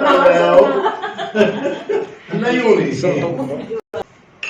ਤੁਹਾਡੇ ਨਾਲ ਮੁਲਾਕਾਤ ਕਰਕੇ ਬਹੁਤ ਵਧੀਆ ਲੱਗਿਆ। ਤੁਸੀਂ ਜੋ ਸੰਦੇਸ਼ ਹੈ ਜਿਹੜੇ ਦਿੱਤੇ ਨੇ ਪੰਜਾਬੀਆਂ ਨੂੰ, ਨਵੀਂ ਪੀੜ੍ਹੀ ਨੂੰ, ਪ੍ਰਵਾਸ ਕਰ ਰਹੇ ਨੌਜਵਾਨ ਬੱਚਿਆਂ ਨੂੰ, ਉਹ ਸੰਦੇਸ਼ ਸਾਡੇ ਚੈਨਲ ਰਾਹੀਂ ਉਹਨਾਂ ਤੱਕ ਪਹੁੰਚਣਗੇ ਤੇ ਅਸੀਂ ਉਮੀਦ ਕਰਦੇ ਹਾਂ ਕਿ ਉਹ ਬੱਚੇ ਨੇ ਜਿਹੜੇ ਨਵੀਂ ਪੀੜ੍ਹੀ ਹੈ ਜਾਂ ਜਿਹੜੇ ਸਾਡੇ ਪੰਜਾਬੀ ਲੋਕ ਨੇ ਉਹਨਾਂ ਤੇ ਅਮਲ ਕਰਨਗੇ ਤੇ ਆਉਣ ਵਾਲੇ ਟਾਈਮ ਦੇ ਵਿੱਚ ਸਾਡਾ ਜਿਹੜਾ ਪੰਜਾਬ ਹੈ, ਪੰਜਾਬੀਅਤ ਹੈ ਜਿਹੜੀ, ਇਸ ਦਾ ਸਿਰ ਹੈ ਜਿਹੜਾ ਸਾਰੀ ਦੁਨੀਆ 'ਚ ਪਹਿਲਾਂ ਵਾਂਗ ਉੱਚਾ ਰਹੇਗਾ।